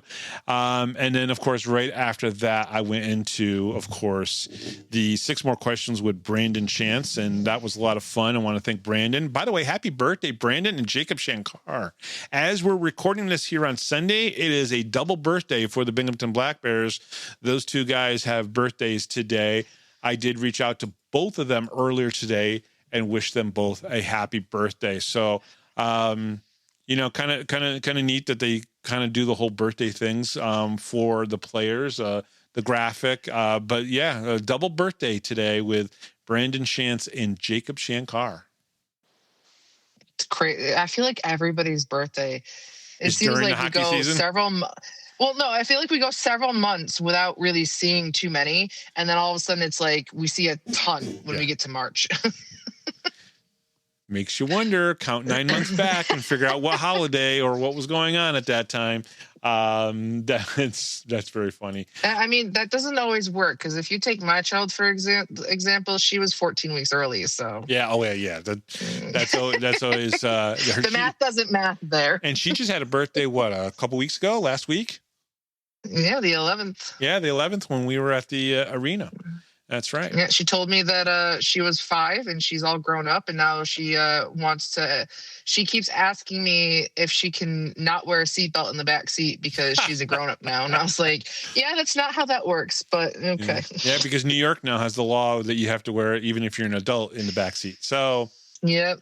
She's never going to know a world she's not where she too happy about it. Yeah. I was expecting you to say, yeah, she's asking for her own apartment now. No, she would probably just ask to go live with my mom, to be honest, because she gets everything. Like my mom's got 2 horses. One of the horses is hers. She has a female donkey who had a baby a couple months ago. Well, the baby is hers. Oh. Well, now she's got baby goats. Well, those baby goats are hers. So it doesn't.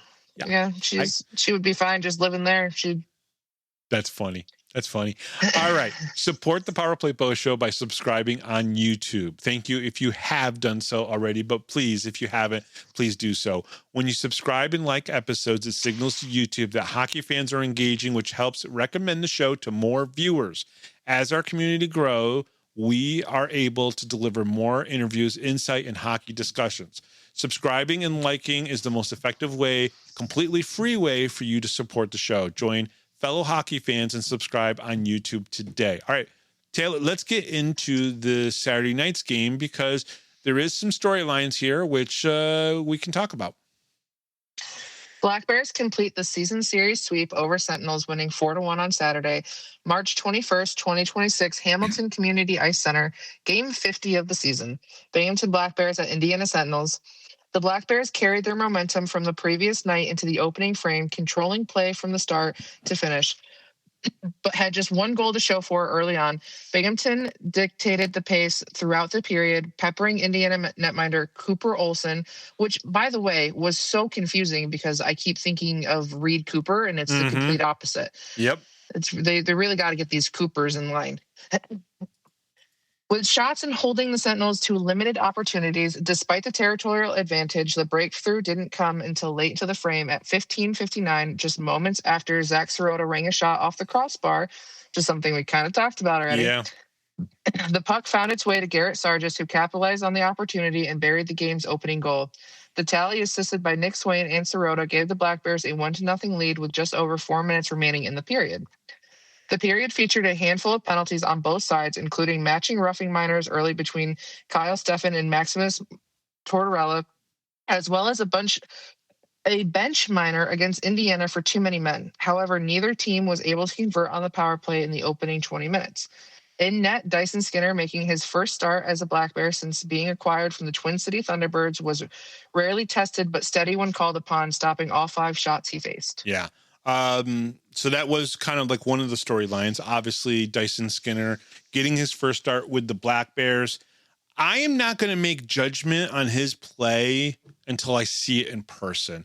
I mean, again, the Black Bears won 4-1, so obviously it was good enough for obviously the win. And I don't think the Sentinels, which I've said multiple times over this season, don't really know what to do when they get into the offensive zone. Only a couple players really have a good mindset when they get in there. Zinchenko now, obviously him being there, and of course Ethan Esposito. Otherwise, everybody else just kind of goes in there and is clueless and doesn't really know what to do. So I can't really comment because it's so very difficult to watch the goaltenders during this game. But obviously Dyson did good enough to win. So that's the important thing. But I can't wait to see him in person. Now, whether or not we see him in one of the last 3 games in person, or we have to watch him through like a Danbury game or a Watertown game where we can see the play a little bit better of the netminders, especially in Watertown. You know, Steve Weed does such a good job of putting the camera behind the back of the goaltender so you can actually see how the goaltender is performing. And you get that netminder's view, so to speak. Otherwise, you know, I can't really say much about Dyson and his first start. I wish I could, though. Yeah, it'd be easier if maybe he faced more shots, which, you know, is something that we're not probably going to see from most teams that we face anyways. True. You know, he did make quite a few really interesting saves. I mean, some of them were crazy to me. And I remember the one time he came out to play the puck, you were kind of like on the edge of your seat kind of thing because they were right there. Yep. I agree. All right, scratches in this game was Gavin Yates. And I'm going to tell you right now, folks, there's a reason why Gavin Yates was scratched. Do you know why it is? No, I don't. No, I didn't think you would. I'm not saying that. I was going to ask, but then I just never did. Okay. Well, let me pull up binghamtonhockey.net because I was thinking about this. I was like, interesting that Gavin was scratched. Now, someone might come at me from the team and say, oh, here's the reason why Gavin was scratched. However, Gavin Yates has played 199 games as a Binghamton Black Bear. Do you think they wanted 200 to be in Columbus, Indiana?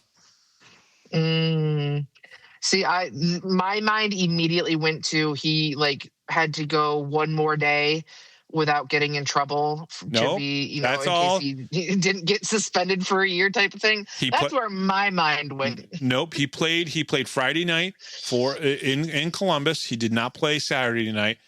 I truly believe, and you can call me a conspiracy theorist if you want, I believe he was not played in that game. So on Friday in Binghamton against the Danbury Hat-Tricks, they can celebrate his 200th game as a Black Bear. Now, if he's injured, I hate to hear that. I don't want to know that if he's injured. I don't think he is.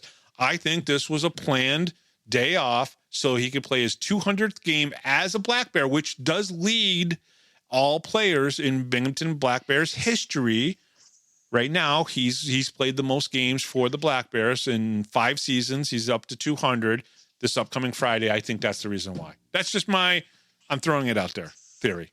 Yeah, I mean, it makes sense. Because I have a feeling the rest of the home games, they're going to be sellouts just because we don't have that many left and they're kind of spaced out. So I truly think the rest of the home games are going to be sellouts. So why not, do it in front of 5,000 people? Yeah. All right. So also scratched Cam Cervone, Sam Holy, Mac Jensen, Tyler Schwint, Chicho Latham, and Dominic Tomei. Starters was Garrett Sargis, Zach Sirota, Nick Swain, Jesse Anderson, Scott Ramakers, and Dyson Skinner. As I said, the second pairings were in second game of the weekend. They were there. Matt York in for Cam Cervone. Looking forward to see more of York in the lineup, if not this season, but definitely more next season. We also get to see Dyson Skinner can do. His numbers in the SPHL are very good, so tonight will be a good test to see if he can continue the good play against the Sentinels that the Black Bears have already done. I think he did. I think that was a success. When we look at the end of the game, 4-1 win, yes, 100%. Cooper Olsen is making his second pro start for the Sentinels. Everett Thompson, as I said earlier in the show, suspended for tonight's game after getting kicked out of last night's game. Cameron Yarwood, former Black Bear, will be making his bench. Will be manning the bench for the Sentinels. Zach Sirota draws. Oh, gee, shocker. Zach Sirota's job is to draw penalties. He did that a couple times this weekend, Taylor, and he does it so good. And it's hilarious to hear Brooks Hill sometimes go, well, Zach Sirota doing Zach Sirota things and drawing another penalty, or like, oh, gee, fancy that. A penalty on the Sentinels. Oh, it was Zach Sirota that, drew the penalty. Yeah, it's always pretty funny, and I remember just laughing, kind of hearing Brooks say it exactly how you just said it. Yeah. And, it definitely doesn't surprise you when it's Sirota. And for me, the funniest thing is just kind of like after the whistle is just watching Zach skate away, because he's always he has this smug look about him, and he's always chewing on his mouth guard. Yep. And it's just, I don't know, he definitely, I'm not even a player for the opposing team, but sometimes you're I understand why they want to hit him sometimes, because he has that smug thing about him. So he drew the penalty in front of the net. It was a cross-checking call on Richard Colarusso, giving the Black Bears their first crack on the power play in the first period. Tyson Kirkby and Zach Sirota both hit the crossbar in the period. Let me tell you right now, there was at least 10 saves by the crossbar and or the posts in the 2 games, right?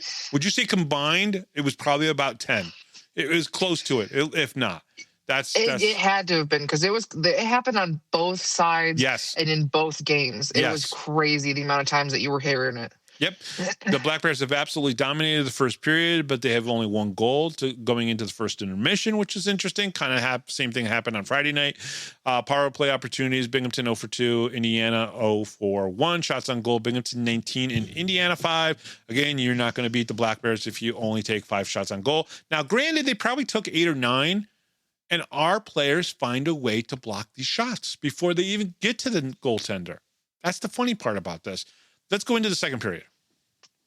The second period brought an end to the Black Bears' historic shutout streak, but Binghamton quickly responded to regain control. Midway through the frame, after the Black Bears' odd man rush came up empty, Indiana answered with one of their own. At 8:51, Philip Tomasek capitalized on a rush, slipping the puck 5-hole past Dyson Skinner to tie the game 1-1. The goal marked the first time Binghamton had been scored on in 228 minutes and 8 seconds, ending an incredible defensive run spanning parts of multiple games. Before you finish on that, let's give this. Give me 2 taps and a Ric Flair. And that's to the defense. That's to all the goaltenders that were involved. I think there was like 4 goaltenders within this shutout performance. So from McCallum, the other goaltenders, Brandon Shantz, Dominic Tomei, McCallum, Shantz, Tomei, and then Skinner. Yeah. So very good job by everybody involved and all the defensemen in front of them and the forwards who were coming back and just playing great defense. Everybody did a great job. Congratulations on that. It was a pretty cool run. The response from the Black Bears was exactly what you'd expect from a first-place team. With 3:19 left in the period, Zach Sirota restored the lead, finishing a play set up by Dan Weber and Garrett Sargis to make it 2-1. The goal came after sustained pressure in the offensive zone and shifted momentum firmly back into Binghamton's favor. The Black Bears struck again late in the period at 18-18. Austin D'Orazio buried his 22nd goal of the season, finishing a slick feed from Ivan Bondarenko, with Dan Stone picking up his second assist of the period. The tally extended the lead to 3-1, heading into the second intermission. The period also featured a physical edge, highlighted by a fight at the 11:23 mark between Emerson Emery and Zachary Ross, each receiving 5-minute majors. Now, I do want to say the Zach Sirota goal was a shot by Dan Weber that he tipped in. So that was pretty interesting. Man, Weber tried to do everything he could to score a goal in front of his family. He had, 10 family members or something like that Brooks said, that came down to Indiana. It was a 10-hour drive. Instead of having to drive 20 to get to Binghamton, they took the 10-hour drive down to Indiana. So that was great. I hope all the Weber family had fun. But, man, Dan, both games tried to get a goal. He really did in front of his family. Yeah, and that darn crossbar and darn Zach Sirota had to spoil it for him. Hey, well, I'm sure Dan is just happy that they gave him the assist at this point. So. Oh yeah, I'm sure. Or that it didn't. Well, I mean, Sirota's goal, one of his goals did getting reviewed, so maybe he kind of pushed that off onto Sirota now, so he gets reviewed instead of Weber. Yep, this is true. Starting off the second period, Nick Swain hits the crossbar. Oh, gee, there's another one. That's 3 crossbars hit tonight just for the Black Bears alone. Zachary Ross and Emerson Emery dropped the gloves. Good tilt. Emerson gets the takedown, so Emerson gets the takedown. Not too bad there. Zach Ross trips Austin D'Orazio, giving the Black Bears their 3rd power play chance. Scott Romakers hits the crossbar. Wait, there it is again. So Thomas Jack ends the shutout minutes streak at 228 seconds. And, of course, it was an odd man rush that went through the 5-hole. Now, here's the funny thing about this. So the goal that ends the streak is the one thing that you and I have talked about multiple times this season. The only way people sometimes can score on the Black Bears is go straight down the middle on an odd man rush. And that's exactly what Thomas Chuck did. He went straight down the middle on an odd man rush, had to make Skinner make a decision. And Skinner did not get down quick enough to stop that puck. That's exactly how you score on the Black Bears. But you have to do it on an odd man rush. If there's a defenseman even close, like Jesse Anderson or Dan Weber or Cam Servone, they're going to get a stick on that puck. They're so good at that. That's why the defense is so good in Binghamton, right? Even on an odd man rush, if they're doing that, he was in there all alone, and that's how you can sometimes the only way you can score against Binghamton. Yeah, I think Cunningham should take some notes there because, if he had maybe done that for Friday night's game for his penalty shot, he might have actually scored. But instead, he just wasted everybody's time for what felt like forever. It did. It felt like for 3 minutes. All right, so the Zach Sirota goal was reviewed for almost 3 minutes, but was upheld. The period played a little bit more loose by the Black Bears, allowing the odd man rush for the goal, but was also giving the Sentinels a little bit more room to get shots on net. The Sentinels pulled their goalie with 2 seconds left to go in the period, looking for lightning in the bottle kind of a type of thing. But they did not win the faceoff, so it didn't matter. Power play opportunities, Binghamton 0 for 1. Indiana did not have an opportunity. Shots on goal was Binghamton 18, Indiana 9, for a total of 37 and 14. So again, they're just out shooting them so much, and I don't think teams like the Sentinels are just getting good looks on our goaltenders. Yeah, definitely not. With every period that we faced against them this weekend, they didn't get more than 10 shots a period, and 9 was pushing it. Agreed. They were more on the lower end of that. The final frame tightened up physically, but the Black Bears stayed in control to close out the win.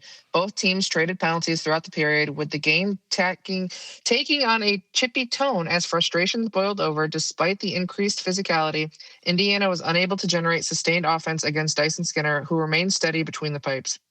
Late in the game, the Sentinels pulled goaltender Cooper Olsen at the 17:59 mark following a timeout in an attempt to mount a comeback.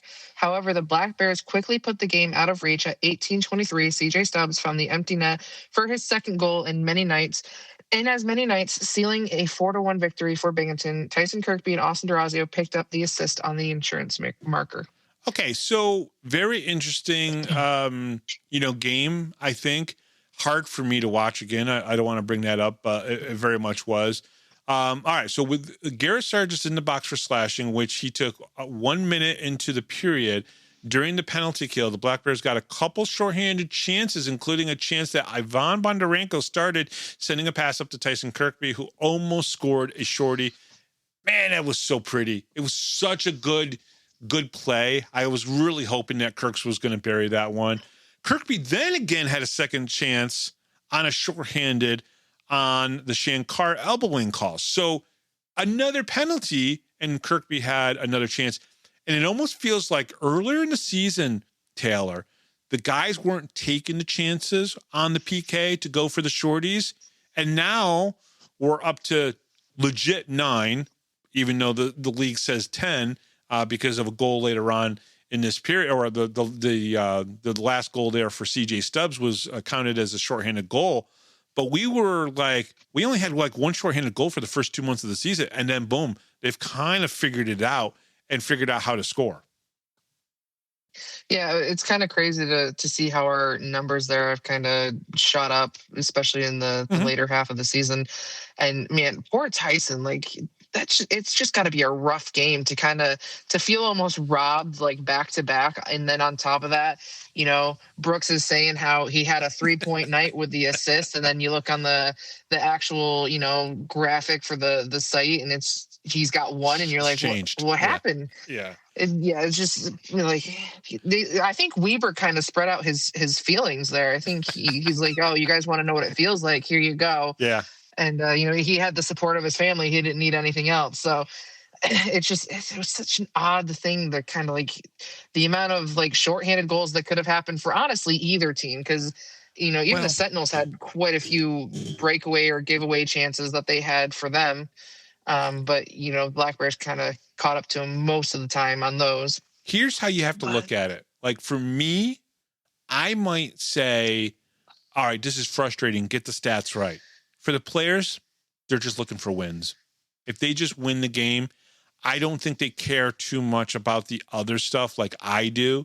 That frustrates me. That maybe frustrates you a little bit. And as you it definitely frustrates me. But you did kind of blow up about the whole perfect game thing, which was absolutely brilliant. I got to go back and cut that audio and have clips of that audio, because that was good stuff there. Because listen, we're going to talk about Stubbs here in a few seconds, right? And he gets the short. They tally it as a shorthanded goal, and it really wasn't a shorthanded goal.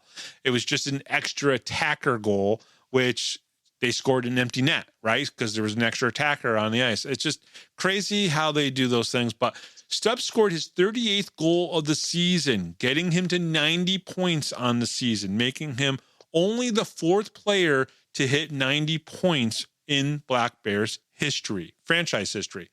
Ivashkin did it in 21-22. George did it in 21-22, and Kirkby did it last season.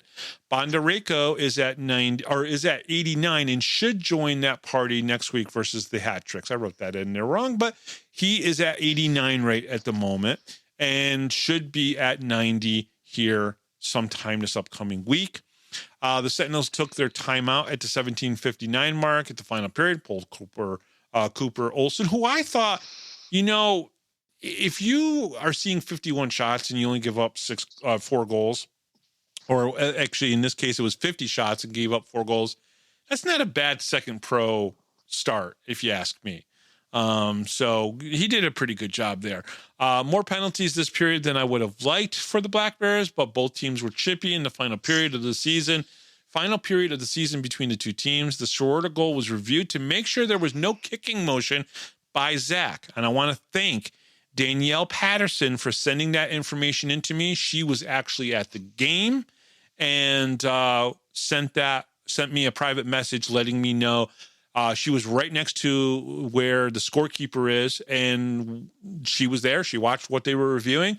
They were checking to see if there was a kicking motion because they believed it hit his skates. So that's the reason for that. So I'm kind of glad that she sent that in to us. And then fans, if you're ever at any of the away games, like when Taylor goes to the away games, she gives me information like that all the time to make sure we can report back to you guys. No, it's true. It's really good stuff. So if you're ever at a away game, you can always send me a message and let me know if you saw something that I might have missed because I wasn't at the game, especially the road games. Black Bears shutout streak again was ended by Tomachek at the 2:28 minutes mark with 8 seconds as well. The Black Bears sweep all 6 games versus the Sentinels, outscoring them 30-3. Taylor, they outscored them times 10. That's a crazy number. We use that phrase a lot, don't we, here on the show? Yeah, crazy number. Yeah, we definitely. We do. I say it too. I say it's a crazy number. There are some crazy numbers. I think we say it every show because, like, even when we do our previews and you start talking about the leaders and, you talk about CJ Stubbs and Ivan Bondarenko and Gavin Yates and you look at all their points and assists and goals and then you compare it to the next team and they don't even have like a fraction of the points and stuff. And it's just, I feel like we say that every single show that we do is that just the numbers that they're coming up with and that they're doing, which I'm telling you, I think that's the whole reason, like, once 50 wins came out of reach for them, they're just trying to do everything in their power to make sure that they are going down in history for everything else. I agree. All right, power play opportunities in this game. 0 for 2 in the third period for the Black Bears and 0 for 4 for the Sentinels. Shots on goal, Binghamton 13, Indiana 9. Totals were Binghamton 50 and Indiana 23. So I think they improved a little bit from the game before, and they did score 1 goal. So see, there you go. You shoot more, you got a chance at scoring a goal. The Black Bears complete the series sweep over the Sentinels, win 4-1. Garrett Sargis scored his 15th goal of the season and assisted on another for a 2-point night. Zach Sirota scored his 14th goal of the season and assisted on another for a 2-point night. Austin DeRazio scored his 22nd goal of the season and assisted on another for a 2-point night.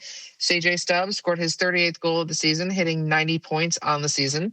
Dyson Skinner saved 22 of 23 shots to record his first win in his first game played with the Black Bears, improving his season record to 4-5-0. With the win, the Black Bears record improves to 43-5-2 with 128 points. Tyson was out for a good portion of the season with that one injury and then spent, 3 weeks up with the Roanoke Rail Yard Dogs. He's got 20 goals on the season. That's really good for a guy who's missed, I don't want to say half of the season, but it's got to be darn close to half the season, right? Yeah, without actually looking at it, who knows? I mean, he was on the IR for, a good portion. 2 months, right? And then 2 months? Yeah, because they kept extending it. Then, he was up there for, I don't remember how long. 3 weeks. It was 3 weeks. I think he missed 5 games with the Black Bears. Yeah, he's played 30 games for the Black Bears this year, right? That's just a little bit more than half of the season of 56, right? So 30. And he's got 20 goals, 20 assists for 40 points.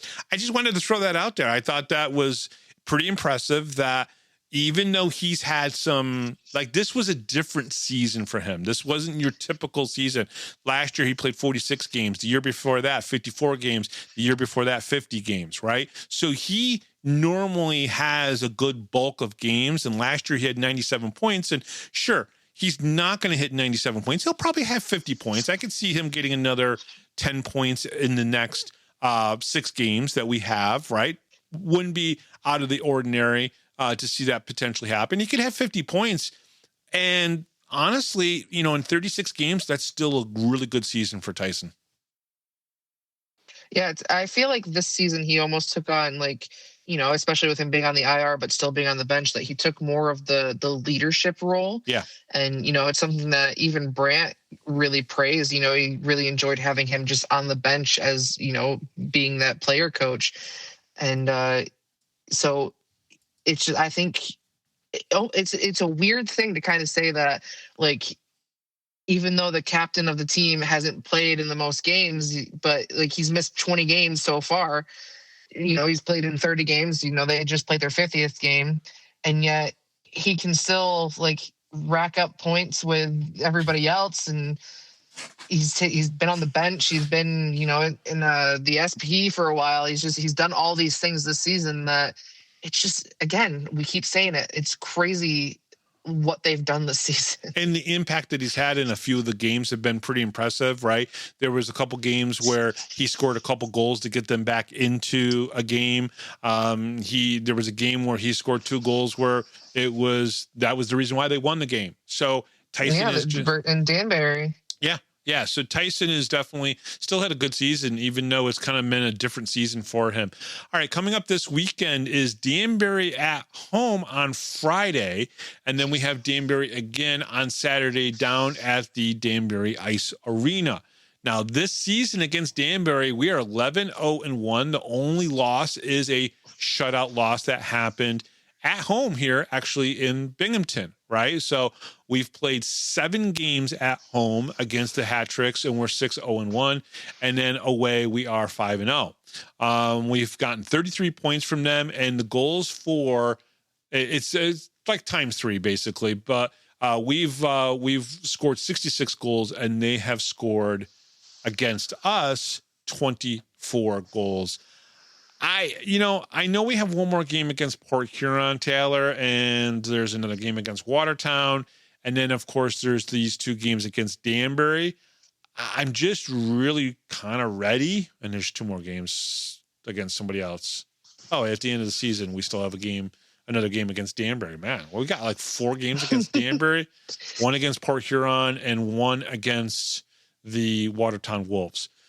That's what we have left. And it's just like, okay, when you play a team 16 times, it's really hard to get up for those games. But if the Black Bears players will do it, we will do it too. Yeah, I'm sure the Danbury fans are probably not happy that we have to face them a couple more times before the end of the season. So I'm sure they're probably in that same boat with you. Yeah, but probably true. Go ahead. I kind of enjoy the Danbury games more than the Watertown games, so I'm kind of glad there's only 1 more game against Watertown. You flip-flopped a little bit on that this year, right? I think in some cases you're like, oh, well, Danbury is so bad. I'd rather, at least Watertown competes against us. But then later half in the season, you're like, nope, I'd rather watch the Danbury games than the Watertown games. It's funny how that changes. To go to Danbury is better than going to Watertown, even though it's so cold. Yes, their arena is absolutely freezing, but overall, the people that we deal with in Danbury, they're just friendlier. And I know people are going to look at me like I'm cross-eyed when I say that, because there are people in Binghamton that are like still scaring people into not going to Danbury. Yeah. And it really isn't that bad. There are nice people in Danbury, and if you can find them, they will spend the entire game talking to you. Well, like intermissions, obviously, but they take the time to they make you feel welcome. I have never once, the entire time that I have gone to a Watertown game, have ever felt that from any other fan in Watertown. There aren't even fans in Watertown that talk to me. There's, I think, 2 people that talk to Jeremy because he goes outside during the intermissions and stuff. And there's people out there that talk to him. But other than that, I don't think I've ever had a conversation with a Watertown fan. Wow. So that's why I would look forward to the Danbury games, just because if we have the chance to go, it's just more welcoming there. And as weird as that is to say, and as freezing as their arena is, it's just, to me, it's a happier place to be. And again, it's weird to say that. Yeah. But Watertown, the fans in Watertown, aside from, the hype guy, because he does his job very well. Yeah. they're just, they don't really talk to you, and I feel Watertown really does not like Binghamton. That's just crazy.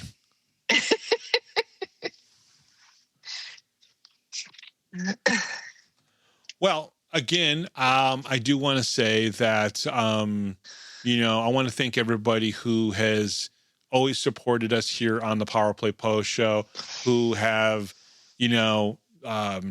just been our greatest, people to come up and say hello to us, say hi to us. I know this was a strange episode where I had to talk about hockey, talk about a friend who unfortunately passed with her 3 kids and her dog, which was very hard. I understand if the first part of the show was very hard for people to hear, but I just want to say I love doing this. I've loved doing this for a very long time. And the simple fact of the matter is, on a day where I had to talk about a loss like that, I also had on one of my hockey heroes from when I was a kid going to games. When I say kid, I was 21 years old when he came here to play. So I guess, take that for however you want.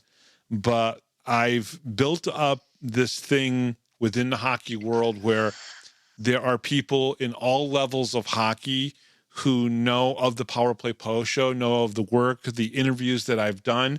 And I really do appreciate that. However, I want to say that I love covering the Binghamton hockey and the Binghamton Black Bears more than anything I've ever done before. Yes, I've gotten to talk to players who are now playing in the NHL, and that's great. But the engagement and the relationship and the fact that Taylor is now kind of like a star to some of you guys just warms my heart and makes me feel good about things. But today was a weird show for me. I do apologize. I'll be better on Thursday. And I hope everybody enjoyed the interview with Don Biggs, who for me is just, amazing to be able to get to talk to him again. Brandon Shantz was amazing. Taylor is awesome in what she does. And I'm so appreciative that every day that I have somebody to now work with who has a passion to do this as much as me. It does make me feel good. And so I just wanted to say that again, folks. Thank you very much for listening. And as a tradition that people do when someone passes away in the hockey world, if you can put your stick out by the door for Jessi for the next couple of days, that would be awesome. It would mean a lot to me. So I don't want to get too emotional again, so we'll get through this. But Taylor, again, thank you for going through this episode with me. I don't know if I would have done it. I don't know if I would have done this episode if I didn't have you here to help me get through this episode. Yeah, well, I mean, everybody has bad days, and everybody goes through stuff sometimes. It's just the unfortunate of life sometimes. And, I'm glad to be here to kind of share in this moment with you. And, we had talked before recording some of the stuff that you've told me, and, some of the things that, some personal stories of you and her and how you met and everything like that. And it's so interesting because, you and I have spent episodes here and there talking about like how big the hockey community is, but then at the same time, how small it is. Mm-hmm. And, at one point we're talking about, the 6 degrees of Brant Sherwood. And now we're talking about, just the hockey world in general. So it's really interesting to kind of see like all the connections and kind of like the millions of pieces of like ways that things fit together and how things kind of come about.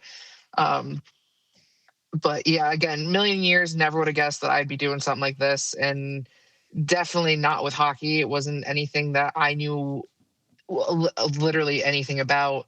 I just happened to get into it because the guy that I had a crush on at the time was into hockey. So I started going to games hoping that I would see him there.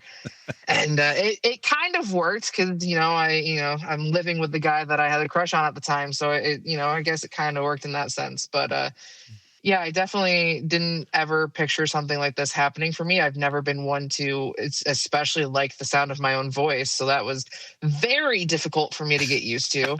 Outside of people recognizing me for my voice, yeah, listening to it, because, Jeremy likes to torture me sometimes. And if he hasn't listened to the show yet, he puts it on the car radio. So that's a real joy when you're not used to listening to yourself talk. Right. But, to kind of, for people to recognize me for my voice is something that I never would have imagined. And it's been a lot of fun. I have a lot of fun doing it. I've learned a lot. And it's just, again, like the connections that you make doing this, like, is something that never would have happened if I didn't start doing this with you. And, I've gotten to know a lot of the families. I've gotten to know, weirdly, I got to know a lot of the families before I got to know their kids, which was an interesting thing to happen. But sometimes, like, I think I talked to some parents more than I've ever spoken to their kid. Like I told Mac and Animal the other day, I was like, I don't think I've said more than one sentence to Connor in the entire time that I've known Steve. Yeah. And it was a really funny moment for me, because I was like, I don't think I've ever spoken to your kid. And he's like, yeah, he's not much of a talker anyways. And I was like, I guess not. But yeah, just, to kind of make the connections that you're making here, it's a really, like, it's a special really thing. Strong, and like, yeah, it's like a really strong bond. And it's something that I don't take lightly, for like everything that we've done. And, even like going to away games now is kind of different for me, and like in a good way. And it's just, yeah, it's been an absolute blast. It really has. So, but again, thank fans, if you're still listening, thank you very much. The Power Play Post is available on all major podcast platforms, including Spotify, Apple Podcasts, Pocket Cast, YouTube, Amazon Music, and iHeartRadio. Join the conversation on Facebook. Search for Power Play Post Show and become part of our community. Looking for everything Binghamton Hockey, visit binghamtonhockey.net.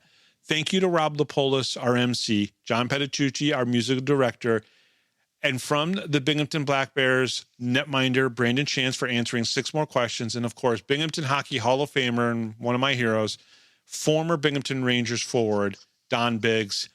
I am Bob Howard. She is Taylor Welch.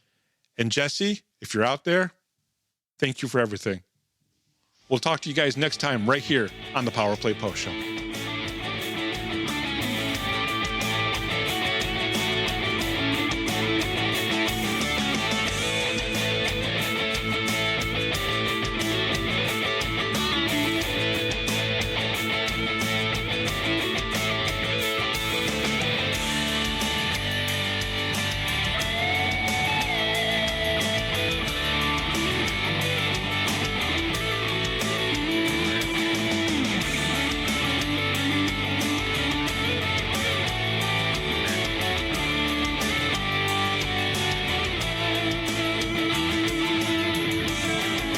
Thanks for listening to this edition of the Power Play Post Show. Be sure to tune in next week to the Box Studios Radio Network for all the latest Black Bears news and interviews from around minor league hockey. The Power Play Post Show would like to thank John Patitucci for all the music you hear on the show. You've been listening to the Power Play Post Show.